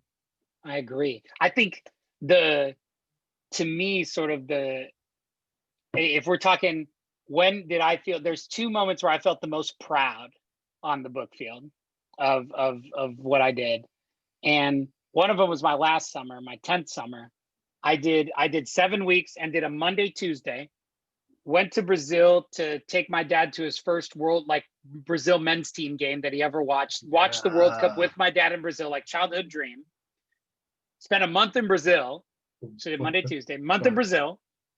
Came back on a Tuesday, followed on a Wednesday, and then sold for Thursday, Friday, Saturday, and hit PC in that week on my bar. No fucking way. Like, if that makes Yeah. So I was pretty proud of that. Was 10th summer. I'm like, yeah, man, put me anywhere. I'm gonna hit PC this week. Whatever. With one holiday. Yeah, with the holiday in the middle. Yeah. So it was basically those 5 days split by a month in Brazil. I hit President's Club for the week, and then I think the reason my number one team was a number one team, I do really believe, we talked about this earlier in the leading by example, and I think like you can't teach what you don't know or lead where you don't go. And I'll never forget this, but I think it was because we came out early from Michigan, so we were the first week out with like Florida and some of those Eagle Blitz guys, and we were on the back of the pace setter that summer for the first 6 weeks, and it was like week 1, week 2. My first year, Eddie, who I worked with up here in New York, he still lives up here. He was the top first year for, I think, his first 3 weeks. He ended up number 3 in the company that year. And the third week was this perfect storm. We're in my little like rural county. We were in Hampton Roads, Virginia, kind of Yorktown, Virginia Beach, that area, right? And I kid you not, the Friday night before my Saturday of my week 3, the superintendent of my school district left a voicemail to every family in the entire school district. Oh shit. To watch out for the book guy and to call the cops when he came to the door. Oh. So I get there on Saturday. I'm like feeling myself, gravy day, need 100 units to hit PC, and unlike you, Saturdays, I put the units up here and just count them down. I'm like, all right, 100, sweet, 72, yep, 43, what, I'm just counting down to 600. That was my, I don't know, we all motivate ourselves in different ways. Yeah. So when I get to the first house, stay right there, don't go anywhere. Cops come up, hey sir, book guy, have the permit, said blah blah, not sure what's happening. Like, oh, that's weird, must be someone else. I'm like, hey, so whatever, go next door, dude, same thing. I'm like, hey, sir, hi, me again, still just do my job, have the permit. Let me ask you a question. I was like, could I borrow do you have a business card? The cops. He's like, yeah. I'm like, cool, could I get one from you guys? And I put it in. And I just like midday adjusted my approach. Like, hey, Travis Bookman, probably heard about me on the voicemail of the school district. Super big misunderstanding. In fact, grab the, your little notebook. Like, here's the sheriff's business cards. We talked to him earlier this morning. Wow, crazy that this is going on, right? But anyways, Travis Lopes, and like went back in, like literally mid, kind of adjusted and added the business cards of, I'm supposed to be here, and still, still hit PC that week in spite of that. Bro. And the team was still that. And it was like, I remember the write-up where they were like, when this happens and your OL still does it, like you go do it as a team. And I think like that, again, this sort of like culmination, I would say, if I had done that 6 summers and then just dipped, I would have been such a better experience. But that was like I think there. And then I think after that, I had some good stuff. I mean, a lot of my good friends today are still from after that, right? That I got closer to. So I think at the end of the day, I think the most valuable thing you take from Southwestern is the network. If you're lucky enough to build those relationships. I mean, I'm dating someone in Southwestern, like a lot of my good friends are all Southwestern people, like, connections, talking to Todd. Todd referred me a guy, David Cunningham. I'm trying to get into the real estate game. he just called me. I called him and he gave me half an hour real estate advice earlier today. Like That's awesome. The connections you build from having done this weird thing together back in the day, I leverage those all the time, even today, even at 34, even in a totally different career world. I'm constantly talking and interacting with people and from that same Southwestern background. So I think that alumni base is so powerful. Yeah, and I think honestly that's what this podcast was originally about. Not to get all like philosophical or like tell me soapy about it, but just I mean, I was going through the pandemic, man, and I do stand-up comedy. I don't know if I told you I was up to that. I did stand-up with Brandon Q for a while, and were you in Vietnam with him, or weren't you guys out there? No, okay. I didn't go with Isaiah Garza. Went with him. That's who it was. Like that, yeah. But that was prior. We ended up we broke up like the Beatles. Although him and I are fine now, but it was just yeah. At the time, I had a whole bit about it when it went down, which I could tell. Wait, but don't you have to be funny to do stand-up comedy? No comment. Okay. The best way I always said it was when Isaiah showed up, the dynamic changed from him and I, Brandon and I do comedy, to Isaiah and I do comedy, and Brandon. And the way I always just said is we had differing opinions on the direction we wanted to take the group. Now, my opinion was that I should have stayed in the group, and we just had different opinions in the direction we should have taken the group. That's how I have just politically correctly just explained. Sure. All right. But I was sitting in this in to get back to what you said, I'm sitting there like November, and I'm like, dude, I just need to talk to a human being. I'm an extrovert, bro. I've been quarantined for a year essentially here now, like with the minimal exposure to human beings for the last. It got really bad in Lincoln, so for the last like up to that point, like the last 3 or 4 weeks, I had just been staying home like almost the whole time, and I'm like, I can't do this forever. So I thought, when was the last time I had a solid, meaningful conversation with someone I didn't know? And it was when I was in Portland. I was visiting Will Metcher, and we run into some book guys there. Didn't know them. They sold before Will, and Will started before I. So the point is, I connected with a human being. So that was one. And then another time I was in Portland again, and I talked to this bookman that sold in the 70s with Dan Moore. He knew my at the time girlfriend's dad, and we ended up like bumping into each other by complete accident. We were eating dinner with her parents. He was a family friend. He came over. He's like, I did Southwestern, and we just like immediately bonded. He started talking about how anybody that sells books for more than one summer is a total badass, and how they're met. And this is in front of my parents. So I'm like, this is fucking great. Thank you. Yeah, I was like, stop. Yeah. and then I realized that like that's the thing about Southwestern that's also different is like, I mean, because here's the thing. I remember you from Southwestern. We were in the business together we overlapped a couple of years, but it wasn't like you and I were tight. Like we didn't like hang out every get back for hours and have those like meaningful conversations till like 2 a.m. and then get up to go to meetings. And we didn't have that, but we had the mutual respect of like, this guy's a stud. He recruits a lot. He's a beast. I can respect him. You're sharp, and I'll take advice from whatever you have to say because you do better than I do. Right? I had that memory of you.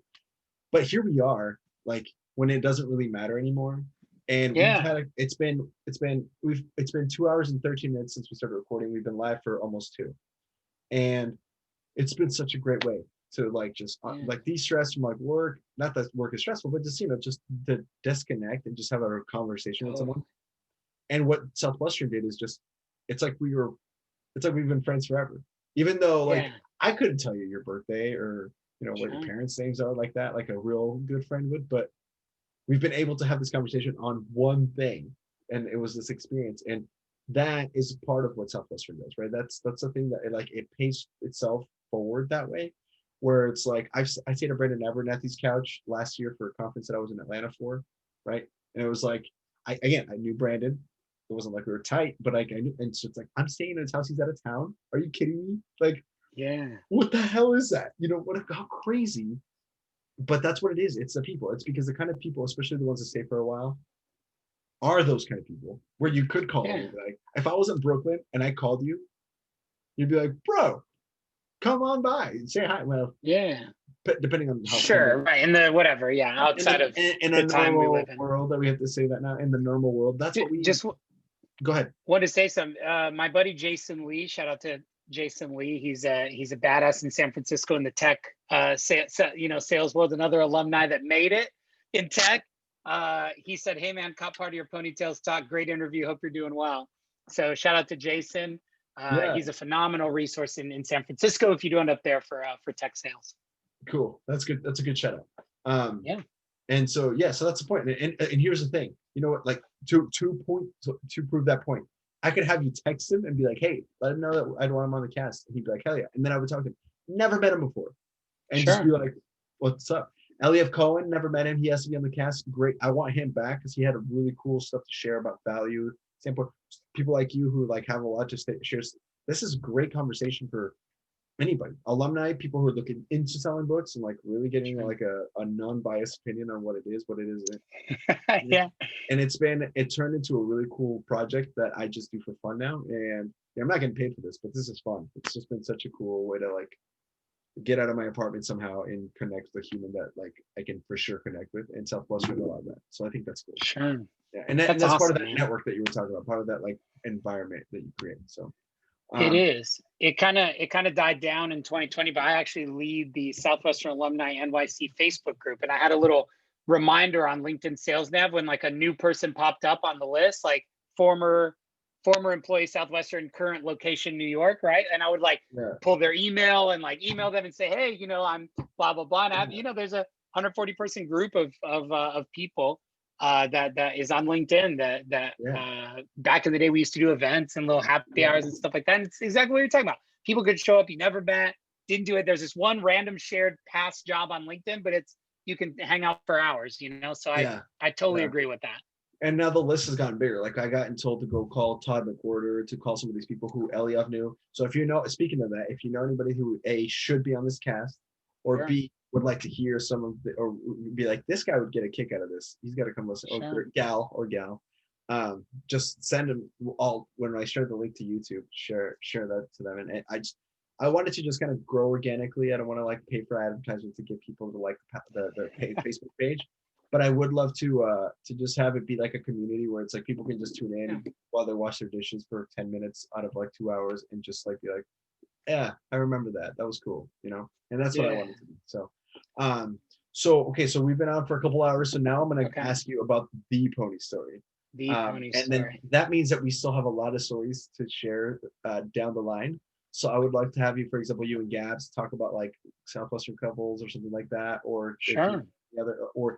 Eliav gave us an opportunity or an idea to have like a panel of people and have like different discussions, shared value stuff that maybe isn't just about pony stories, but it's about like a cool way to like share value to anybody that might be watching and talk about how to get success in different avenues based on like what you learn. I think that'd be fun too. But that'll be for another time because I want to hear this pony story that we've been talking about. All right, so it's a Borat story. This was 2007. It was right after the original Borat, which crazy. Now Borat 2 came out 10 years later. So this been a minute. This dates me a little bit. But this was 07, and I had this, I was in North Carolina. It was peak like Morta, Lee, Travis Lopez, right? Like you've got your mad confidence. When you hit those big weeks, you're just like, you're on top of the world. You're walking on water, right? Yeah. And I had a first year with me, and I was working this kind of country cul-de-sac, so like big long country road and then a little cul-de-sac with a bunch of houses on it, right? And I roll up and it's this just brick house where there's this weird sort of up a little stairs to get to the front door to the house. And so my first year's down at the bottom kind of looking up, I'm there. And my first year I was known for two things in Southwestern. One, which I'm surprised you haven't asked me about, is my Southwestern book wraps. And that was one thing I was known for. Two, I was known for the Borat approach, right? Those are my two, like early Southwestern. That was what I was known for. You're gonna come back with the rest for next. You're coming back on this cast. A little teaser, but it's one of the lines is 18 years. 18 years. We buy these books now. They last for 18 years. So I got a lot of yes. I ain't saying she's a book buyer, but she ain't messing with no first year, So anyways, we can do that on another cast. Yes. Another cast. Yeah. So my first year, at this point I was known for, was like, yo, T, do a Borat. And I was like, at this point, whatever, So I'm gonna try. It's been a while, but I'm gonna try. I recently watched Brett too, so I'm still in the phone. So mom God. comes around like, Yakshimash, my name's Travis, and I am internship in USA for summer. Very nice. I love USA.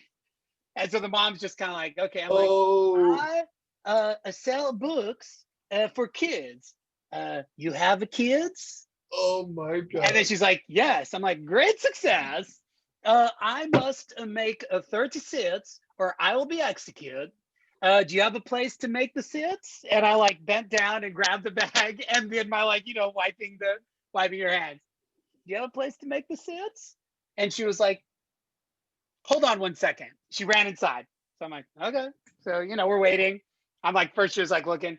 She comes back and she's like, yeah, come on in. Oh, so you have that moment, right, where you have to decide, Andres, in that second, in that instant. It just flashes by. But in that instant, you have to decide, hey, do I say, oh, hey, man, by the way, I was just messing around at the door. My name's Travis. I'm a normal human. Or do you double down and do the entire demo in Borat voice? That's a choice you have to make. And I hope. I chose option B. You committed. That is the level of commitment. We sit down and I'm like, yes, king in the castle, I in the chair.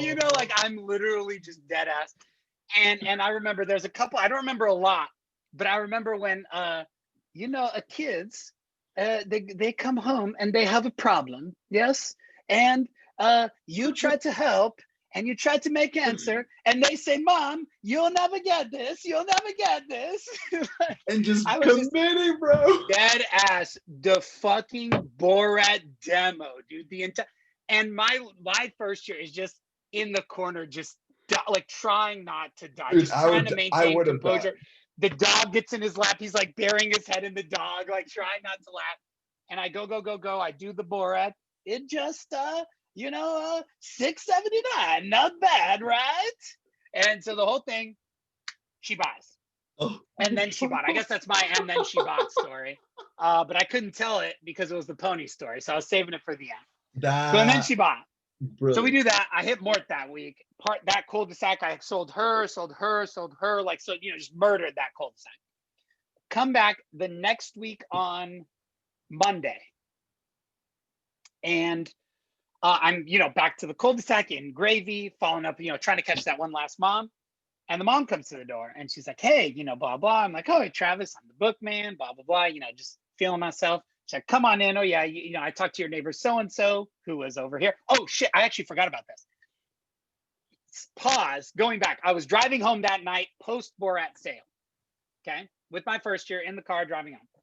We get to this, like, traffic stop kind of vibe that's happening. So, roll down the window, just trying to be friendly, like, hey, officer, Travis, book guy, what's going on, whatever.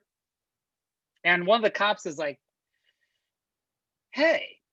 And I'm like, hey, sir, how you doing? Just selling books, blah, blah. He's like, oh, yeah, we met earlier. And I'm literally like, did we? And he literally goes, yeah, remember I have the blind dog. That's what he said. When she had this blind dog that the first year kid was like playing with the whole time. And it like clicked for me. Like, blind dog. And the whole time I've just been in normal, like I sound like right now, right? And it's a cop. So I literally look at him and I'm like, yes, hey, Brad. Yeah, of course. No, of course, yeah, I remember you. Absolutely. Yeah. And just like caught like hand in the cookie jar, and I'm like, hey, what are the odds? What are the odds of that? Dead ass, bro. And I'm like, hey, the summer gets long and it gets kind of boring sometimes, so we just we put on accents, we do whatever, but it's no harm, no foul. It's just something we do, and whatever, you're working with people. And he's like, look, man, whatever, do your thing. He's like, whatever. So I'm like, okay. And I'm like, dodge the bullet, dodge the bullet. That was on the way home that Saturday or whatever it was. Hit Mort that day, right? Monday, I'm in that same cul-de-sac cleaning up the final gravy from the week before because I'm greedy, Andres. I'm greedy. That's right. And we're in that thing, and I was like, oh yeah, you probably know Sheila and Brad. They live next door. They have the blind dog. They're like, oh yeah, Sheila and Brad, come on in. Walked in. The mom's like, oh, Oh, and by the way, I forgot. It's been a while since I've told this story, so I This is apologize. good. I said, I'm Travis Lopes from Czech Republic. So I was telling her this whole thing where I'm from the Eastern Europe somewhere, blah blah blah. So I'm in there, and the other mom, normal life, Sheila and Brad got in the door, and she's like, we're going through the whole thing, and I sold them, by the way, it was like 7 books plus CDs. It was mad units, right? The Borat sale was like a giant. The Borat sale was $900, like a bag, dead ass. And then this lady basically has the same kids as them and buys everything except CDs. So it's like $700 for her. So it's like 900, 700. She has everything. And during the course of the process, she's like, "Hey, it's my birthday today. You caught me on my birthday." And I go, "Oh, no way." So funny story, Lopes, I'm actually Brazilian. And I'm like, "Do you mind if I sing you happy birthday in Portuguese?" Which is one of the things I always did that like people love and whatever they like. It's a good thing to do. So yeah, it's not part of blah blah blah, do the whole thing. Right. So what up, whatever, here, got it, done. Again, a day later, and this is where you get too greedy, but I'm back on that block talking to the one mom that I haven't been able to catch up with from this cul-de-sac, because every other mom in this cul-de-sac is mom. And I'm sitting there and I'm doing the approach and I'm going through the thing, and this mom's like not feeling it. She has little kids, not the same as everyone else.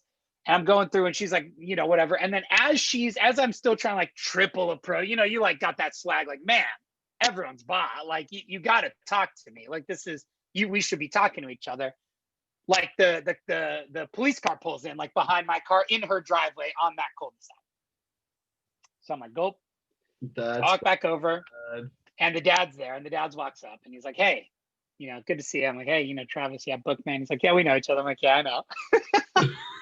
he's like, "Hey man, so our neighbor called my wife Sheila, and it was interesting because it was her birthday, and apparently you sang her happy birthday in Portuguese. You told her you were from Brazil, but you told my wife that you were from Czech Republic." And so like they basically traded stories about me, realized that I was just telling people I was from anywhere in the world.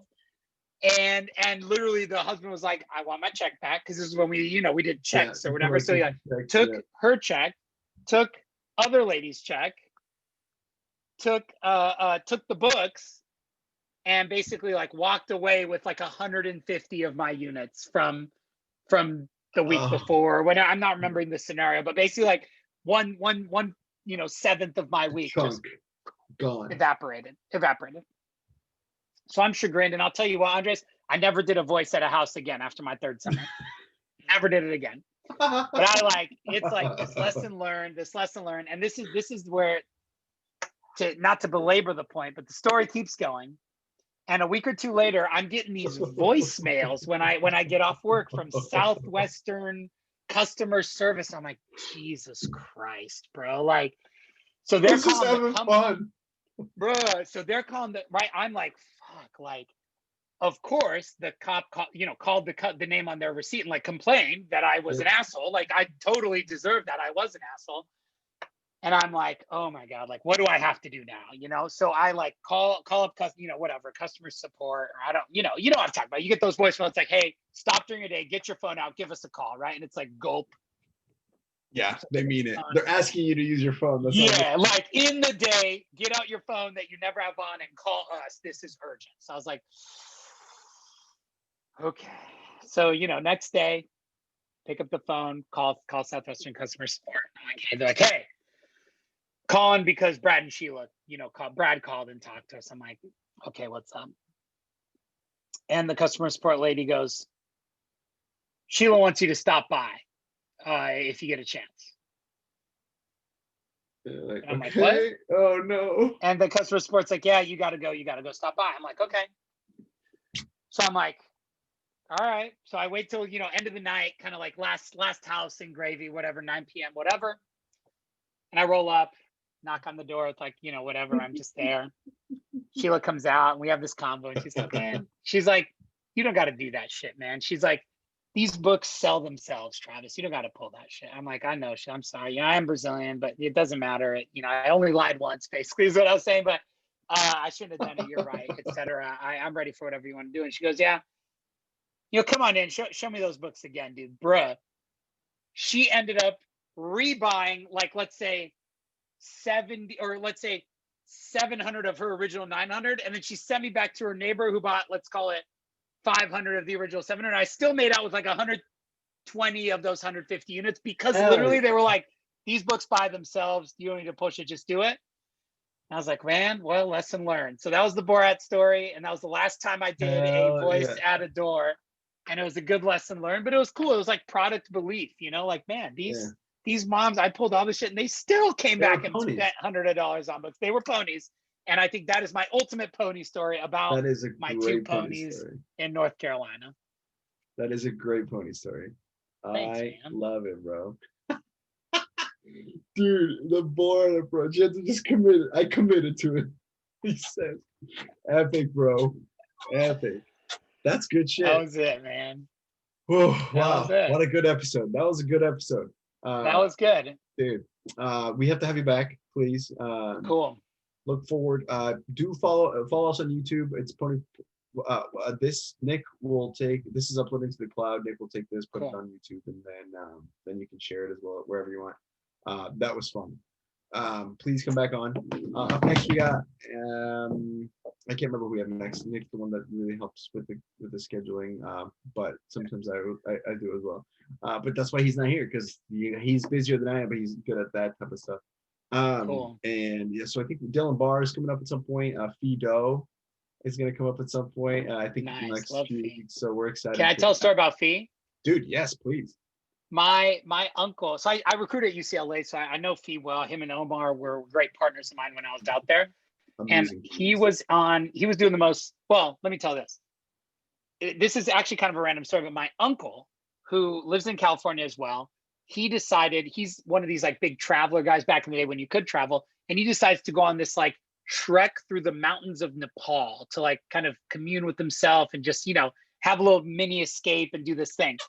And my uncle literally is on this trip, and he basically said that they were sitting around the campfire on this trip one day, and he was talking about his nephew that did this crazy book selling thing. And literally one of the people on the hike goes, "Oh, I did that book selling thing too." And my uncle goes, "Oh, do you know Travis Lopez?" And Fee is like, "Yeah, I know Travis Lopez. Holy I'm shit. Fee, like, tell him hi for me." And Fee actually deadass did a Nepalese hike for like 7 days in Nepal with my uncle, former Nebraska Lincoln graduate Bruce Wagner, who works at NASA in LA and JPL, and Fee and him met in Nepal. Like, that's how small the Southwestern book world is. So for what it's worth, Fee's a great guy. Hopefully I'll be back soon with my girlfriend Nicole. We can do a couples edition. Yeah. Southwestern. And yeah, man, it's been my pleasure. Her and Gabs on, because the twin edition. Yeah, I'm trying to do, well, like siblings. So like the Q brothers. Twinergy. Because my brother and I sold, so maybe do like an episode with him, make it like a kind of cool episode that way. Cool. There's the Hertig brothers. There's so many siblings that sold books, and yeah. And then there's also like parents and kids. Like there's like my parents sold books type of feeling. And I have a good recommendation for you too. Yes, on that. Yeah. Keith Brown and Austin Brown. Keith was a host of mine in Charlotte. I was there in Charlotte in October and actually had dinner with Keith and his wife. His son Austin sold there with out of North Carolina. UNC. Dude, Austin Brown. But yeah, Keith Brown, Austin Brown would be a great. I'll hook you up with their contact. If you could and then just text them ahead of time, that'd be great. Yeah. Anything like that is just cool to just interesting. It's a different twist on like the Southwestern tale, and it's cool to have. I'm also trying to have like some. I there's like legends that are for sure when I hit. So like you were one of them. Fee's another one. I'm trying to get like Jake Swenson because he's pretty awesome guy. The long-term guys, like the 8 to 10 summer guys, Pete Burgess, those are all legends, right? They're cool people who stuck with it for a long time and you know did make a difference for a lot of people. And so that those are always going to be worth having on because they have super cool stories to tell. So for sure. And I don't think I'm ever going to run out. I think this is kind of cool. The cool thing about Southwestern is just like there's so ponytails for years, man, for sure. Yeah. And every time that goes back to that bar I was with those guys with Will Metcher. Because there was one guy, it was interesting. There was 6. I'll close with this. There were 6 guys, and one guy that didn't sell books, and he did some other door-to-door thing, and it is similar, but it's not the same. And we were just talking. I'm like, bro, this is different. He goes, how is it different? I'm like, watch. Hey guys, you want to hear a pony story? And each one that was having an individual conversation just dead ass just stopped. He goes, yes. And so I started. I'm like, yeah. See, you don't get that anywhere else. That's like a thing with us. And so that's kind of the cool thing about this whole thing. And so yeah, man, we'll have you back on for sure. Keep in touch. Stay tuned for other episodes to come up. Share the shit out of it with any book person that you think it needs to kind of either see it or be on it. I would love to have that on. And then thanks so much for your time. I do appreciate you carving out this time to chat with us. Hey, thanks, man. It was my pleasure. Be well, stay healthy, stay safe, and thank you for having me on. Yeah, I hope you had fun. I hope it was worth it for you. It was a good time, man. Definitely. Thank you so much. And tell Gabby and Nicole hi for me. We'll do, man. Nicole first, because and then but we'll do, man. They switched my favorite, so I don't know. You pick the order. It's tough. Obviously, I'm partial to Nicole, but they're both great. Yeah. See ya, man. You have a good rest of your night. All right, you too. See ya.